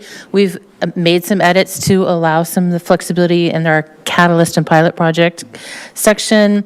So you can dive in for just a few points in that section if you'd like. And then we've added a customized package option for big projects that we just can't conceive of today. We want to leave a space for things to happen in the future that we haven't thought of today. So just keeping that in mind, that's the overall framework of the package. We are still proposing 5 main categories, and that you must choose at least one item from each of those categories if you want to go into the full incentive program. And those haven't changed: affordable housing, green building, inclusive design, et cetera. We are still working out the details on non-residential projects and how the affordable housing, that's one of the things that's still a few little things that we're working out. But if you're going to use the incentive program structure, come in, pick one thing from each category. We're not looking at a specific dollar point. Some of those items are low or no cost items, that if you're just thinking ahead from the very beginning and you want to choose that item, it doesn't matter to us if it's a no or low cost item. We just want one thing in there because we're trying to move the needle for all of these goals. We have a lot of needs in Overlake that we're just trying to get met. And some of them, the research from the consultants was a lot of these items, like the inclusive design items, were very low cost. So it's not that hard to implement, that we just need to get them in the ground. And then the catalyst category is the one that you can dip into either with the main categories or by itself. So if you just wanted to go in and get a few little points, you can go into the catalyst category, dip in, grab a few points, and move out. So if you are a podium product and you don't need the full entire program, that's what you can look at. And I'll talk a little bit more about the customized package here in a little bit. So there's a couple of things that we're doing then to maximize flexibility. So we've heard that over and over and over again. The menu of options is huge. If you went through and looked at the spreadsheet, there's lots of different things that they can choose from. And whatever best manages their site, their objectives from their company, their priorities for their company, whatever works for them, pick from the option that makes the most sense for you. That makes it extremely flexible. We do have assigned points based on a cost and city priorities. So if you give very, very little, you'll get, very little points.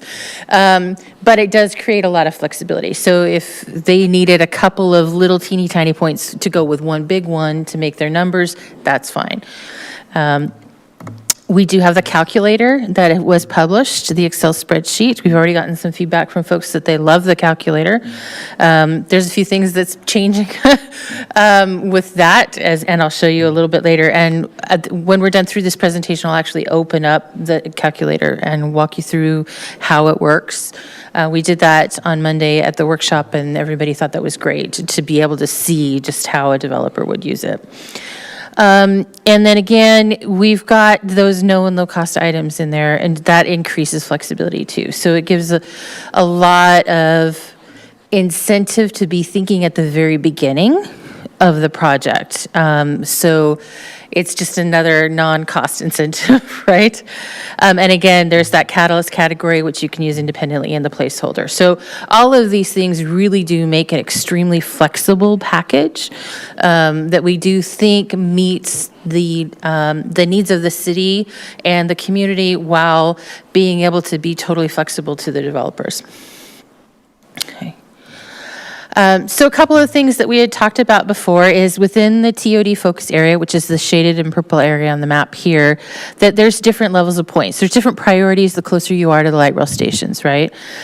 So just know that as we go through, you'll see there's two columns. One is if you're inside the focus area, and there's one column if you're outside the focus area. There are some things that don't have any points at all if they're outside the focus area, or it's just a lot lower. In some cases, it's the same.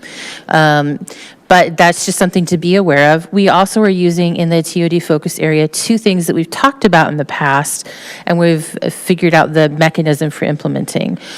One of the things that we had talked about early on is the desire that if you reach a certain level in the incentive package and you're in the TOD focus area, that you could unlock the transfer of development rights program and be able to use it in combination with the incentive package. Under current code, you have to pick one or the other. You can't combine them.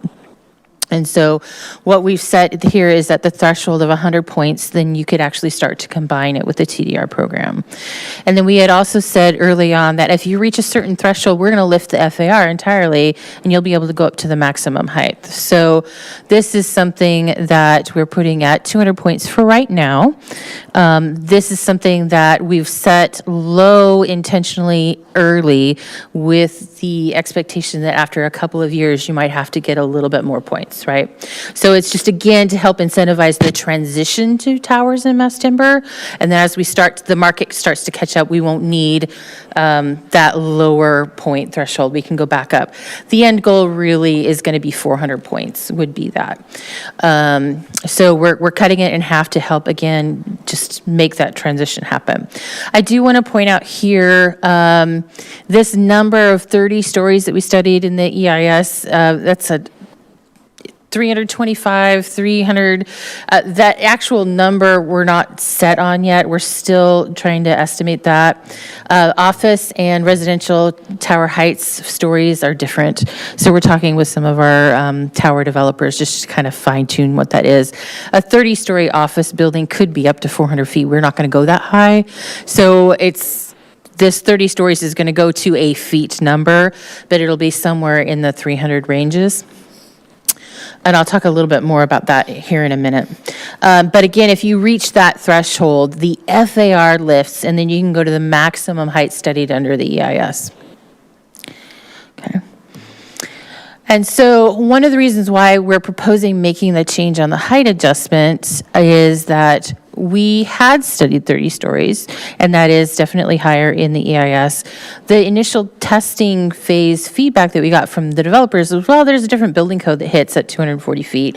Why don't you just use that as a threshold? So we said, oh, okay, that's fine. We'll use that as a threshold as we move forward. But over the summer, as we got into some detailed conversations with tower developers, one of the first pieces of feedback that we got was that really is a comment that shows it's not from tower developers, because there are efficiencies in the new building code that can help leverage the return on investment and cost management, right? So the things that you do under that taller or higher level building code can actually make tower viable, whereas if you were trying to go right under there, stick with the 240, if you go a little bit higher on the ground, nobody's going to notice the difference between a couple more stories at the top of the tower, but you'll get a tower or you might not, especially in this transition phase. So we're proposing that we just go ahead and do the EIS maximized if you max out the points, but that number will change as soon as we get through a couple more of our interview phases that I'm doing over the next week with our tower developers. So, again, you would have to really maximize the incentive program. So we're looking at a lot of public benefit in exchange for getting to that category. So a couple of things that we did want to point out. So again, in the affordable housing category, as mentioned a few minutes ago, this isn't for the mandatory. This is when you're going above and beyond the mandatory affordable housing. And so one of the things that we did is we combined the category of 30 and below and 30 to 50. And so it's just going to be 50 and below. That was something Director Helen just said. We got a lot of feedback saying that the 30 and below might not be as more utilized, just simplify it and have one category. And that may change over time if we really need to lean heavily on the 30 and below, but we'll start it with 50 and below. And then the other thing that we have added in here, and we talked just a few minutes ago about the in lieu fee program. I was listening in, I'll make a note. We had a lot of comments to request an in lieu fee, not necessarily for a regular use, and we would definitely have some caveats in that, and Ian and I are going to be working out the details of that. But what if an office developer's company priority was incentivizing affordable housing, and that would just fits right in line with their business line of operations, right? So we had some requests to just have an in lieu fee program option, and so we're still working out the details, but it would not necessarily be the first thing that people would lean into. So, and again, one of the things that we had talked about a lot is focusing really on those child-friendly, family-friendly things. And so we are definitely keeping that child-friendly housing, which is 3 bedrooms, 1.5 bath. We did tag in there an affordability level at 80% AMI or below. It is higher than the other, but it still is trying to get some affordable family units into Overlake. The green building section here matches the citywide green building incentive program, the language I cut and pasted from what Jenny Liebeck has been putting together. I didn't come up with new thresholds or numbers. I just took her documents and cut and paste over here. She is working on a couple of things. including the wording, we had some questions of what does deconstruct mean, right? So there's some wording changes that might still happen. She also got a lot of requests to look at water conservation options, and so she's working through that right now. And so we may add a couple of water conservation items to this list.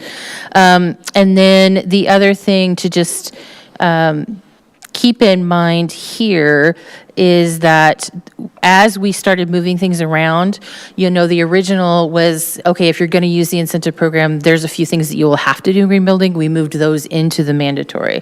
We have moved building electrification, fully electric building, back into the incentive program for now because it's in the courts. And if that resolves itself around and the courts say that's fine, we can go do that, we might move it back into the mandatory piece. But for right now, while that's still up in the air, we'll just keep it as an option in the program. Okay, so for inclusive design, we have done some clarifications of this. I think one of the things that the developers are finding really helpful is we referenced the International Code Council sections, and we said, okay, this means type A and B units under ICCA 117.1. So that's just super clear about what we mean by what type of unit that is. So the accessible housing units are type A and B, and the visitable housings are type C. So it just provides some clarity for the developers. They know exactly what we're looking to build. The other thing to know is we spent a lot of time doing engagement on this over the summer, and one of the things that we did is we reached out. Again, we've done some more work with the Northwest Universal Design Council, and they have provided feedback with the actual checklists. And so I'm revising that based off some very, very, very helpful and very specific comments from them. And we also had some conversations with the state, especially related to the IDD housing. And they have provided the 6 to 20% was their range. They can't actually do more than 20% of the program because under state law, they have some inclusionary requirements for IDD housing as well. And so it was really helpful. They also said that their program for IDD housing, you have to register with the state. There's a letter required. And so there's some requirements in there. So we've provided a couple of notes here, and in the actual code version, we're going to have even more because there's some very specific what has to be in those units. And so we'll list it out. If it meets the state's requirements and it includes X, Y, and Z, and you've got their sign off done, it qualifies you for this. And then if the state's requirements change, that's easy because we're just going to be able to match what the state requirements for those types of units are. We're not coming up with our own definition of what they are. And also for a helpful reference, those units are managed by the state. So it's similar to Arch, where Arch has the tenancy for those affordable housing. The state actually manages the tenancy for the IDD housing units. So it's really helpful to just reference a state program. So the building site form and uses, this has changed a little bit, restructured it tiny, but we've spent a lot of time working with Philly Marsh, our city's economic development staff, and One Redmond to finalize this list. So this does look different from what we saw earlier this summer. We've added in some information and specific sizes for the small commercial. One Redmond asked if we could add in a condo or ownership bonus. For that, again, it helps with generational wealth building if they can own their own space. And there's predictability that is with the ownership level as well that's helpful. The displacement assistance is in there. We have also added in, based off of a comment from One Redmond, the items, the second one from the bottom, the co-location of child-focused or child-friendly businesses. And I've noted in here, I need to wordsmith this a little bit. But what they're seeing today is a lot of the businesses that are getting displaced that are having a really hard time finding a new location might just be because they have just a really unique ceiling height or something along those lines. But then also we really do significantly need child-focused businesses in Overlake to help build that family-friendly neighborhood. So it does look a little different than what you saw in the summer. But again, a lot of these are no or low-cost items. As long as you're thinking ahead at the very beginning, you can implement all of these fairly easily. Open space, art, and amenities, this category has changed. We've had some additional meetings with parks after we published your packet. So when we open up this spreadsheet, I'll show you a little bit of what that looks like. Part of it is just trying to get the wording right so everybody understands what it means. What's the total mean? Does it mean it's open space, or is it the percentage of the open space? So it's just like the whole 9 yards. So we're just trying to get the language so everybody reads it the same way. And then we're going through and we're adding some size information to all of these. Some of them you'll see have sizes already, but some of them don't, just to have some clarity so that there's some expectations of what would qualify and what wouldn't. Parks has asked that we go ahead and move the performance art spaces and the all-weather turf fields down to the catalyst category. And then the incentive here is that you provide the space and then you pick at least 3 of the amenities for that space, and that space that you're getting credit for has to be publicly accessible. That's the biggest needs coming out of the Parks Department and the Parks Plan update.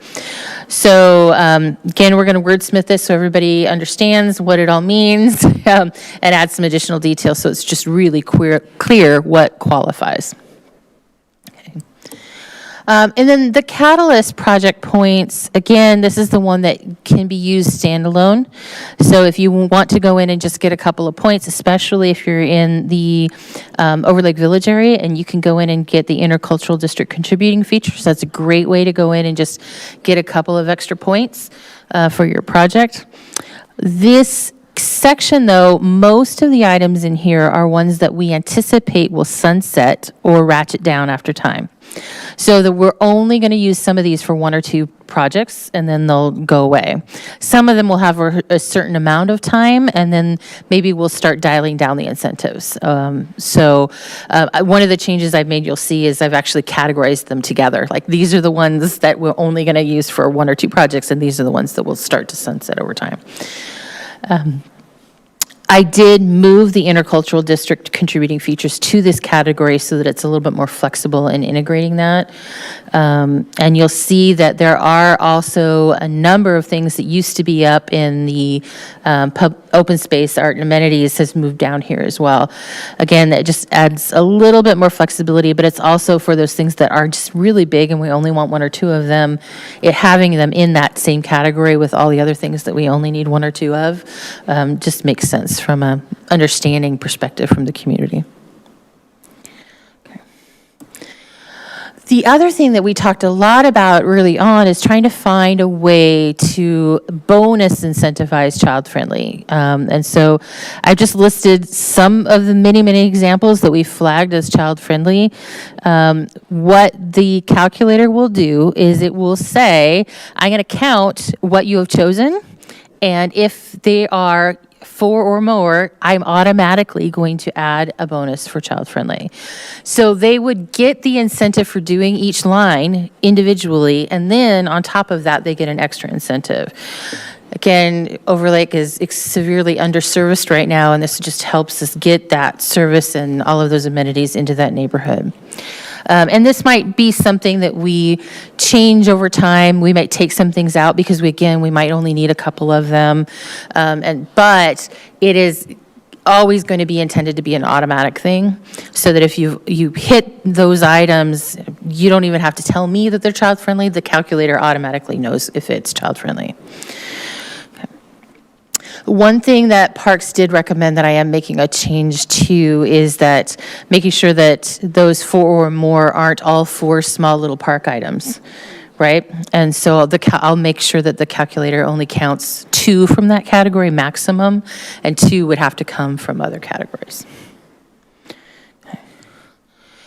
And then the customized category. Again, this would be intended for things we haven't thought of yet, or big new ideas, or they want to provide a public benefit that is something we really would like to see, but just hasn't made it on yet. This we're proposing would go through the council development agreement process for an approval cycle. It does require a public engagement process through that development agreement. It does not come before the Planning Commission. Tried to not get the Planning Commission into project review phases. That would go in a different cycle.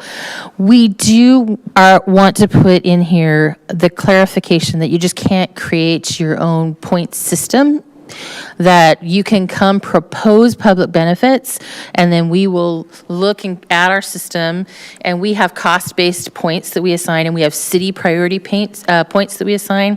If you're proposing something that is equivalent to what is already very low on our category, you're going to get the equivalent of a very low points if you have something that is equivalent to a very high category. And so it keeps it within the realm of all of the other incentives. You can't just create your own, no, I want to do the X, Y, and Z for 600 points and we're good. And then Director Hilland also asked that we put a caveat on there that says that we may hire a consultant to evaluate your proposal, especially understanding the costs, and that would be borne by the developer. This would not be something that we anticipate would be used a lot, right? This is for those big unforeseen new ideas. It just gives us an out, because we can't do a development agreement and offer something through a development agreement that's not listed coded somewhere. So that just provides the framework for that. Okay. Again, there's a lot of additional information and details. I'm putting the spreadsheet into code writing format, and there'll be footnotes with this means X, Y, and Z. This is the definition for that, and it just helps build the clarity and understanding of what would qualify for not. There is, I mentioned water conservations might be added to the green building. The universal design checklist I'm finalizing, and then there's some things that Parks is doing on the open space category over the next week. So there's a couple of things that are still happening. And I would like now to go ahead and open the calculator and show you how it works. Essentially, though, there's an instructions tab and there's a points menu tab. And in the points menu tab, all the developer would need to do is put a Y in the row that they want to look at, and then scroll to the bottom, and it'll tell them what their FAR would be. We do have it marked as estimate because many of these things need staff review to make sure you qualify for them. However, the number wouldn't change. We would, if we confirm that you are eligible for all the things that you signified that you want to use, the points you would get and the bonus you would get in return would be what the calculator is telling you. But if you don't qualify, obviously that number might change. Okay, and then before I forget, just want to remind you that we will be coming back. So if you get to brain dead point tonight and you need to move on, we will be back on November 1st and 15th, and we're aiming for a public hearing on December 6th for the incentive program. But I want to show you. Sorry, just to be clear, tonight is November 1st, so you'll be back on November 15th. I'm sorry? Tonight's November 1st, so you'll be back on November 15th. On the 15th, correct. Yep. Yes. And then in December. Thank you. Yeah. There's only one November 2nd, yes. Okay. So, okay. So, right. So as I mentioned, there are two tabs. It does actually walk you through a little bit of the overview, what it has the map. I'm going to clean this up and make it prettier, but it does have the map of the TOD focus area and how to use it. I'll fix the spelling area, don't worry. It does outline the different categories, and it notes if there is a blue box, it is for the developers to data entry into. If it is yellow, it's showing them what they've earned. And then there's my information at the bottom as well. And again, at this point, it's still draft, so bear with me. There's a couple of things in here we're still working out. But this is what it looks like. And so all the developer would need to do is just come in here and say, nope, I want to do this one instead. But maybe I do want to do that as well. I want to do both. And literally, all they do is have to go and down and say yes, yes, yes, yes, yes. There are a couple of things. You'll see we've added columns F, G, and H for the total number provided or the percentage or square footage. Some of these are just for tracking purposes, just to help us keep an eye on things. Some of them actually, the more you provide, the more points you'll get. And so we're just asking for data entry in the blue if they're choosing that item. And the ones that are variable, you'll see I've marked over here, vary. So those are the ones where there's actually a point per unit count, and then they could maximize their points by maximizing the amount of they're offering through that category. But it is as simple as just saying, I want this one, that one, this one here. And then that's mine from that category. And then, that's too many. I don't need to do all of those. But I do need 3, so here's my third one. And again, you see outside TOD focus area or inside TOD focus area. So you can see the variability there. Sometimes it's the exact same, sometimes it's pretty significantly different. And then this column D here is the child-friendly bonus eligible, so that you can see instantly the ones that we're already flagging as eligibility for that. Have you considered at all that Y in that column? I mean, I understand it says bonus. Your mic is off. That the Y in that column seems to me might be better served with a CF. I've thought about that. I was thinking about that earlier today, going 2 Y columns right next to each other might be a little confusing. Maybe an Yeah, and I asterisk. might just make it as a check mark or something, yeah. Yep. Yeah. But the user then just needs to go through and pick what they want from their categories. Again, if they only want to do from the Catalyst project, they can have blanks all above that and just come into the Catalyst. This is the child-friendly one here too. And then I've started, my next version of this will be a little bit cleaner, but I've started to kind of walk in. The first 2 would qualify for that. The first one would qualify for that. So this is my internal version for right now. I just wanted to show you how it's morphing and evolving.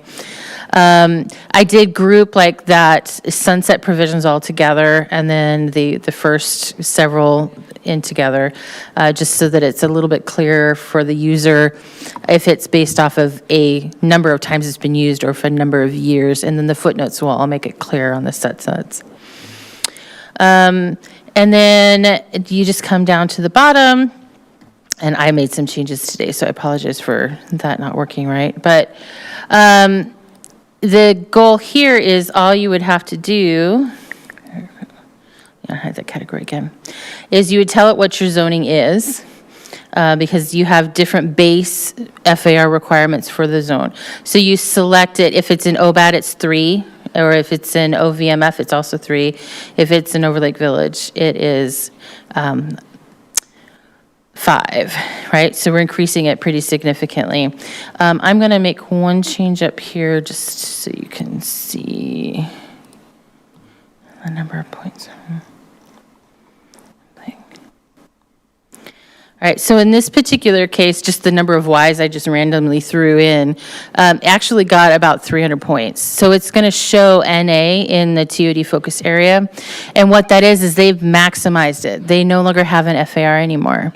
And so I might make this a little bit more clear and bright, but just it will automatically flag you. You've earned the max category. You're free from FAR restrictions. And then what this shows is it shows the base and then the FAR bonus you've earned and then your total project FAR. And so this does look a little different from what you saw in your packet. It will look a little different for the 15th too as we finish the edits and just making all the little tweaks all work. But it is just that simple. You put the Y in the row that you would like. If there's any data entry required for that, you just put the data entry in there and then it tells you exactly what you've earned. If you've earned more than what you were aiming for or more than what you need, you can start backing things out and do less expensive if you'd like. Or you could do, you could start with the things that you automatically are already going to do based on your company's standard practice, like in green building. Like there might be a couple items that you automatically are always going to do. And then you can figure out what's your difference in the points that you need just by scrolling down to the bottom and seeing what's your gap, right? And so that's how the calculator would work from a developer standpoint. And then from staff standpoint, we use the exact same calculator, but there's just some additional data entry that the staff would do. They would type in some information based off of what the consultant provides, just for verification purposes. And then if it's all verified again, it's this exact same number, exact same calculator. So that is my update for today. I'm happy to take questions. I also want to let you know we had our workshop on Monday. I did record that. Our communications department is turning that into a video that I can post for the website. We will share that with the Planning Commission as well. We have already gotten some really great feedback. Some folks are really, really excited about it. I got some feedback even this morning from somebody who's already played with it and put in an example model using mass timber and child-friendly housing units and a couple other things, and he's like, oh, this is great. And so we've gotten a lot of really good feedback, both about the program and the calculator as well. So just wanted to share that with y'all. Thank you so much. Commissioners? Commissioner Aparna. I think it's really brilliant. All right. I know there might be a few things we might quibble about, a couple of details, but I think if once we finalize it, and I was telling Jeff earlier today, you should consider looking into publishing this as a best practice in one of the planning magazines, because it kind of hits on all the points that a lot of cities are struggling with. So it's excellent, especially the building forms section and the catalyst section. I think really take it over the top. So excellent work. Thank you. We did get questions on Monday, like, where did this come from? Did you take this from somebody else? I'm like, no, this was 2.5 years of community engagement that built this, and it is very specific to Overlake and Redmond. It is implementing our goals for Overlake in the Redmond prioritization way. The format is something we kind of adopted, like the menu of points concept we've adopted from somebody else. But no, everything you see on here is to implement our comp plan and Redmond 2050. I think, just to follow up, I think it's really good. 2 questions for you. One is, if we had to give feedback to you about specific points, when do we do that? You can do that now. Okay, I can email it to you. Okay. And the second point is a recommendation for the final format. Because there's such a large menu, it will be nice to have like a pop-out report card, like a pivot table and a separate worksheet, which just says, hey, here's your selection of, finally, this is what you've selected. And that can be used by staff also to cross-check. Because, when I'm looking at the Ys and I'm like pecking and trying to figure out where did I put in the Y. What was the final version? Right, because I've played around several times. And then, if I do 5 to 9% somewhere and then 10 to 25% eventually, I want to know what I've picked at the end of it. I can try to do that. Let me put another tab in there and see if we can have a summary. Yeah, that would be for the, that's your final, here's your scorecard kind of thing, right?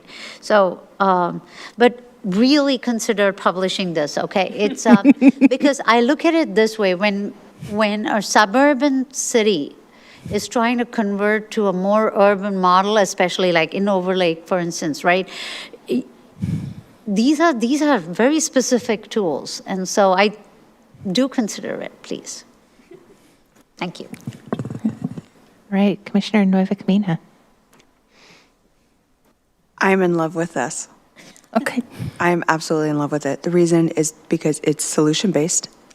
It's listening in events that I've attended and, looked at where the stickers being put on the maps, what are the things that you want to see, and then seeing staff listen to that and take it in earnest and say, how do we apply this, right? So I absolutely love it. I love that it shows us growing into a direction, but still maintaining what makes Redmond Redmond by listening to Redmond. And I absolutely love that. I also love that it serves the developers and it makes it easier for them. And while it is so customizable when we get to that section, I immediately thought of Cheesecake Factory menu. And then when you, Commissioner Parna, when you mentioned having a summary of it, then I thought of, does everything look correct on the screen? Yeah. And just going over, right, like I know in the food industry, when you put in your order, you go and here's the entire order because you're ordering for a big group. It's complicated order. And then just to be able to have that visual and is everything appear correct on the screen for your order would be fabulous. Even the language, the intentionality around the language with points being earned is beautiful. It's a call to action. It includes involvement, and it's, dare I say, fun. So I love it. And of course, there's tweaks that I know you're going to get emailed about, and the tweaks that need to be worked out. But overall, I love this solution. Great, thank you for that. Right, I'm going to jump in with a few. I completely agree with all the comments so far, but I'll get into nitty-gritty pieces. I'd love a definition for 100% affordable. That would be every single housing unit we provide meets the affordable housing criteria. Great, okay, that's awesome. And then the permanent public restroom. I have so many questions about that because I think it's very important, but I'd love to make sure that we include language like it's available in all seasons or available at different times of day. If Redmond has opinions like how many hours it needs to be open. Yeah, parks, that's one of the things that we're going to be working with them that they're going to be providing is the footnotes. And so there's a number of things in their category that they have some very specific requirements for access about, or specific requirements for features or that type of thing. So I'm going to be working with them to make sure we get the footnotes all clarified and that they meet all of the requirements that the Parks Department is looking for. Great. And then another comment that I had, I don't know exactly the right way to handle this in the spreadsheet, but around the restrooms and the park options specifically, a lot of those will not actually be child-friendly unless they have a restroom with them. That's a good point.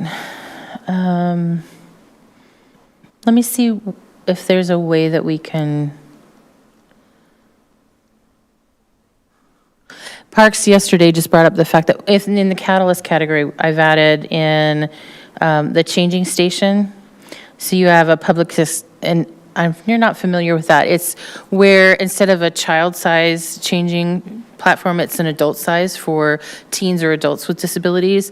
They can't actually participate in a lot of our events because they have to go home. And so incentivizing getting a couple of those is publicly accessible. We were talking about that yesterday about how there's got to be a way that it can be in this category and that category at the same time. And there might be something with just the restroom thing. There might be some way that we can just address the restroom conversation in both of those categories in a different way. So let me think about it. Yeah, it's just a comment, but it jumped out at me. It's a really good thought, too. I mean, one of the things I've also had, too, is that if you don't have seating in some of these areas for the parents, it's not that family-friendly. It might be kid-friendly, but you're not going to stay there very long because the parents can't stand for 10 hours. So. Exactly. Totally agree as a parent. Another one on this, for the catalyst section, did you consider adding a public library outpost? Oh, a library outpost? No, we didn't. When we talked to the library board, they were not considering, at least in their current planning process, a secondary location. But if they get to the point where they want to consider that, we can always add it into the incentive package. I would really encourage that because the library serves so many purposes and the population is going to be so high in that area. The idea that like some of the library places, and even if it was a small thing, like the Redmond Ridge sort of option where they have like holds and a small amount of community-focused books, but That could even go It into did come up when we child-friendly. were on the spaghetti on the wall stage, but after we talked to them and they're like, nowhere in any of their near planning phases are they looking for. It just didn't make sense to do for now. But yeah, it's definitely something that if they come to us and say, okay, we're going to start looking for, then we could just come in and say, oh, hey, look, co-location agreement, or put it in the catalyst piece. I would really encourage to, one more second and then I'll come back to you. I would really encourage to go back with that one because I know they probably don't have the budget to acquire land. But if there was an option to create like a presence there, so people aren't taking a bus to Crossroads or I guess light rail and a bus to Bellevue or a couple stops on the light rail to Redmond, like, and then walk. I can reach back out to them and see. Yeah, if we can the make that library's connection great. again. Parna. Spoke to the executive director of the library system. She's the outgoing executive director. Her thing was the city should approach us, was her first reaction. But I think this is something we should push for. And I will see if I can reach out to a few people, but it's something that we should look at because if you look at the location of Overlake, the nearest thing will be Crossroads. Crossroads is already full, okay? And then the nearest then would be Bellevue Regional, right? So, and if we are expecting the growth we're expecting, even if it's a small thing like the one in Crossroads, it's great. Let me also take this offline with you and see if you can get something. Yeah, if you have another idea that's similar enough to one that's on here that we can assign a similar prioritization or price point to, that we want to look at, now's the time, because we need to publish the public hearing version. So over the next week or so is we're getting the final edits put together so that we can publish. I can try to reach out and see. Yeah, that was one of the comments I was going to mail you. So thank you, Susan. Great. But keep in mind, too, that this isn't a once and done document. This is something that we're going to build into the ordinance, that it has an evaluation phase on a periodic basis, because costs change, priorities change, or we can take things off or add things on. So the intention of the incentive package is to evolve over time. One of the things that we did get a request from a developer is if there's a way that we can put in the language that the incentive package that you submit is the one you get reviewed under, so it doesn't have the same entitlement process as others.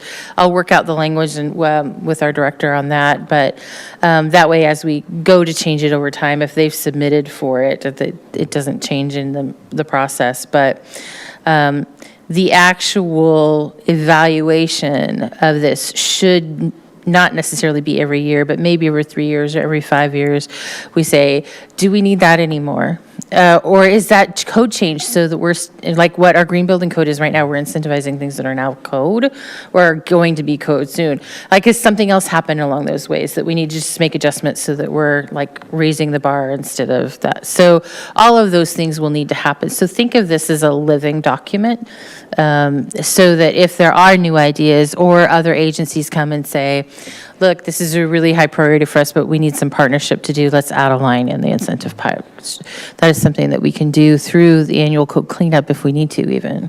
It's like add a line or adjust the points because the cost changing information is, so. Commissioner Nueva Camina. A quick clarification on the 100% affordable. It's the only point on that slide with nothing around it. I had questions around what's the number that we're saying as affordable, like what defines affordable in that instance. Do we have any data on how standalone 100% affordable or / low income housing, how that has capped upwards mobility in other cities? And just like what is the direction that we're looking for 100% affordable housing? This line isn't to say that we're anticipating a lot of 100% affordable housing units. It's just that we know that if you are doing a 100% affordable project, you've got extra hurdles that you got to do, and so we're going to provide an extra bonus on top. So you will probably, if you're doing affordable, 100% affordable, you're probably going to be already getting a credit for up here under the 50 and below, and you may also be getting credit for affordable child-friendly. Okay, but- And so what this would just do then, it would just say, look, here's an extra line of an extra bonus for you, just to help make that a little bit easier for you to get off the ground. What does affordable mean?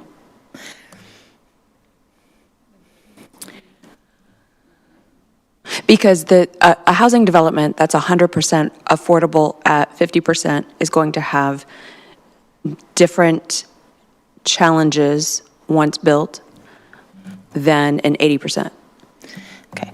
I will talk with Ian, and we will add some specificity to that. Okay. And then also looking at data of when we've seen in other cities where we've got developments that are 100% affordable and or low income, what is the limited upwards mobility of the residents that move in there?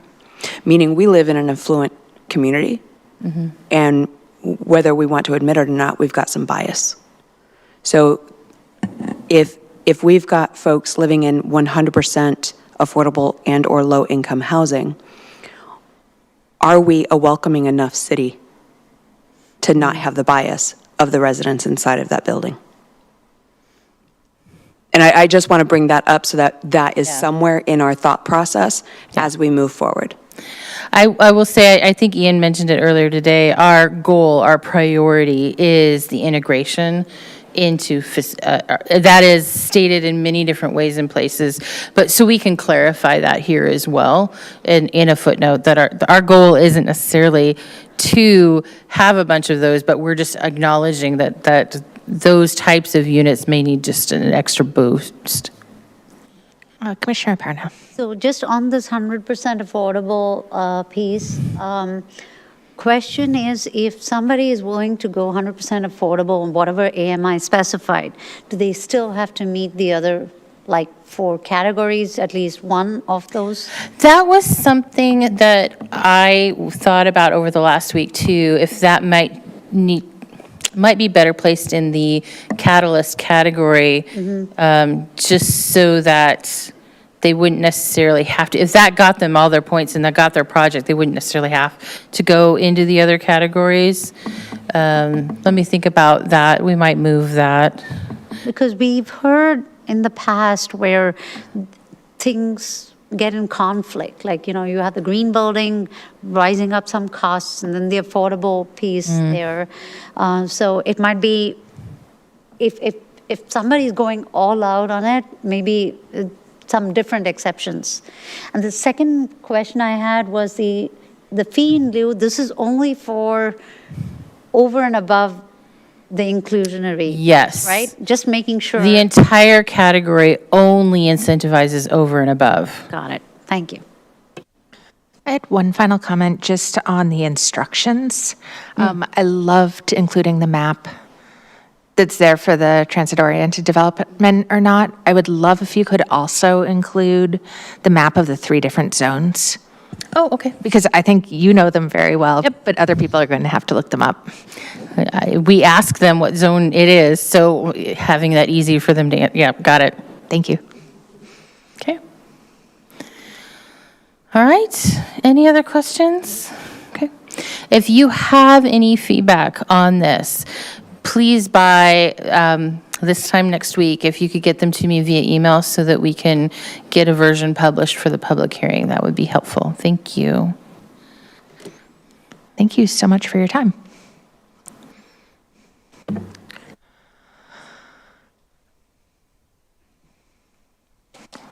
Right. Our last item on the agenda for tonight is the second draft of the capital facilities element and the utilities element. We're a little bit shy on time. Shall we make a start at it tonight, or would it be ready Okay, I think we're going to make a start, but we're going to take 5 minutes first, just so that people can have a moment. So we will be back at 9:38.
Okay, gotcha. Yep.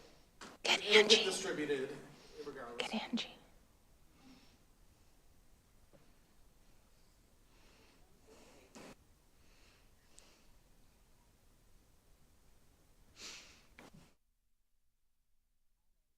Back. Glenn, can you get us started on the capital facilities element and the utilities element, both for Redmond 2050? Good evening again. So this is just going to be an introduction to the second drafts of two separate elements, the capital facilities element and the utilities element. So just as a reminder, the state requirements for our capital facilities element is, for Growth Management Act, we require a capital facilities element that really just looks at an inventory of our existing and capacity of our existing facilities, a forecast of future needs, proposed location capacity of new facilities. That's kind of our capital investment strategy. A 6-year plan that finances that. That's our capital investment program. And then just a requirement of reevaluating our land use code related to if there's no funding for those kind of things. So that's kind of a very technical legalese kind of thing that we kind of cover in about a policy, and that's pretty standard language. But we should note that generally speaking, for the city of Redmond, we meet a lot of these requirements through our functional plans, which is noted in our first couple of capital facility policies. So this is just a reminder what was new in the kind of the policy update that you saw in the first draft. Essentially, it's updating our planning horizon from 2030 to 2050, and that's actually a very important thing in terms of our capital facilities planning, because it actually triggers a lot of our functional plans and other planning to move out to that further horizon. We've had some updates to our level of service standards, just kind of mirroring kind of current practices.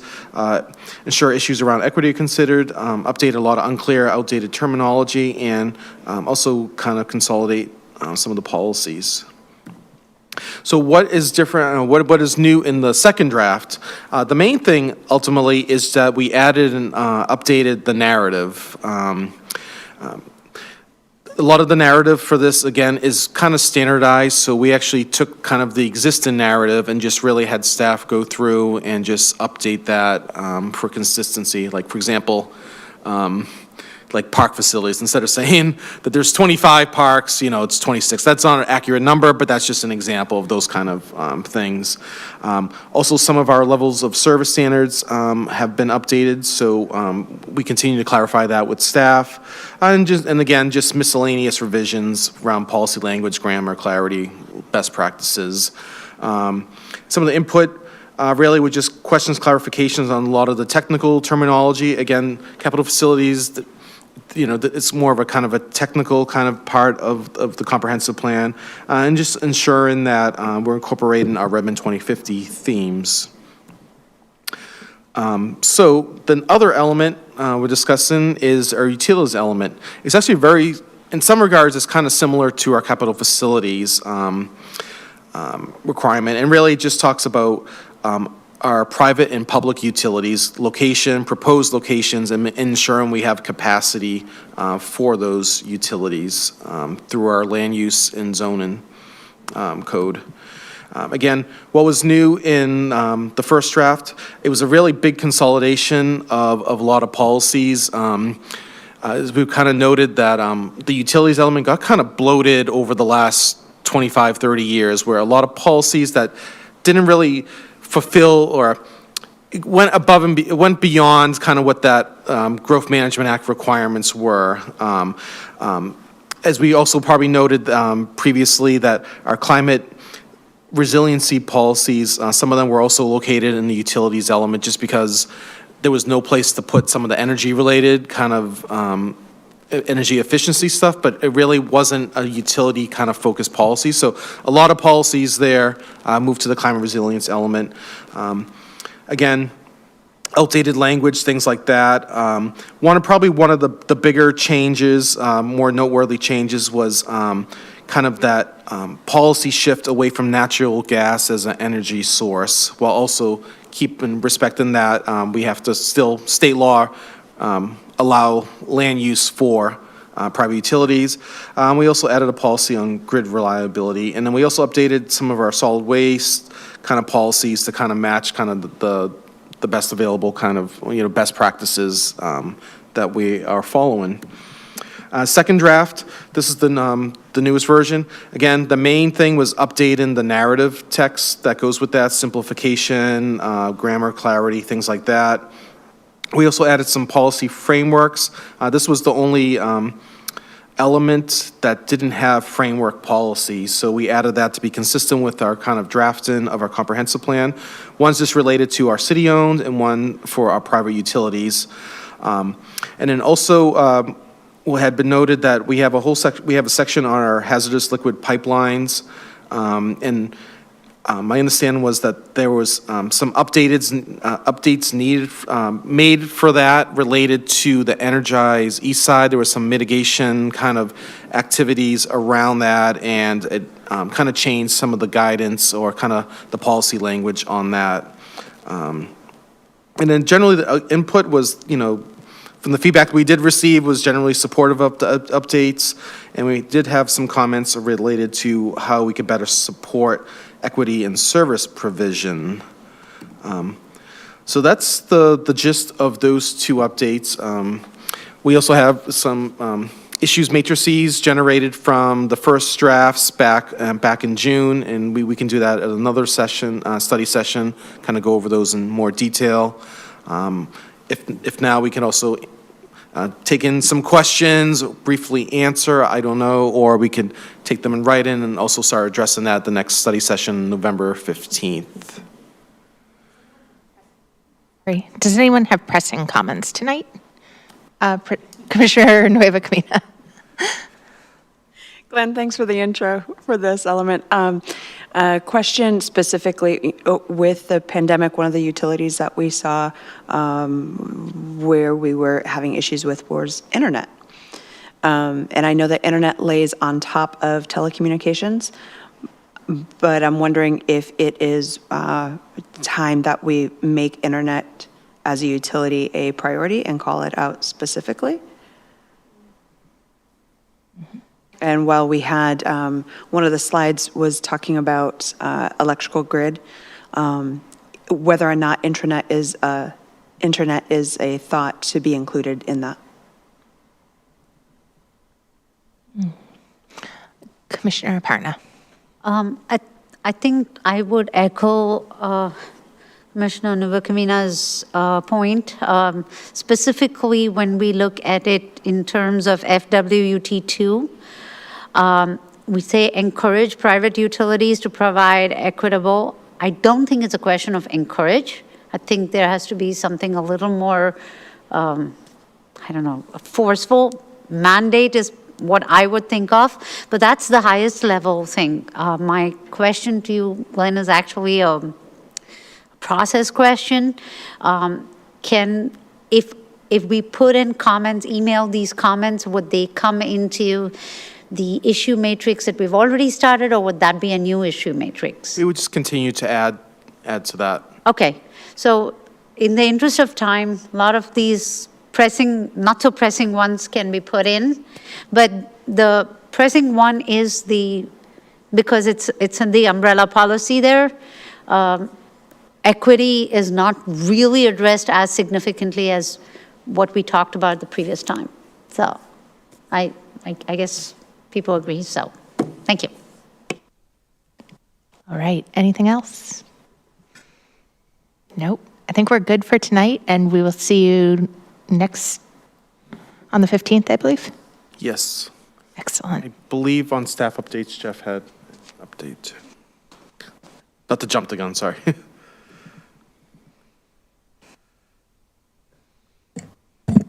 Is it time for staff updates? Okay, it's a request from Becky, is that if you are interested in attending the Universal Design Workshop on November 16th during the day, please RSVP to Becky. She needs to make sure there's not a quorum of planning commissioners at that meeting. So not more than 3 planning commissioners can attend, but if you're interested, please let her know so she can plan for your attendance. It's in person and virtual, so your choice. And that is the only update I have. Lovely, thank you. Any commissioner updates? No, okay, great. I will look for a motion to adjourn. So moved. All in favor? Aye. Aye. All right, then we are adjourned. And good night, everyone.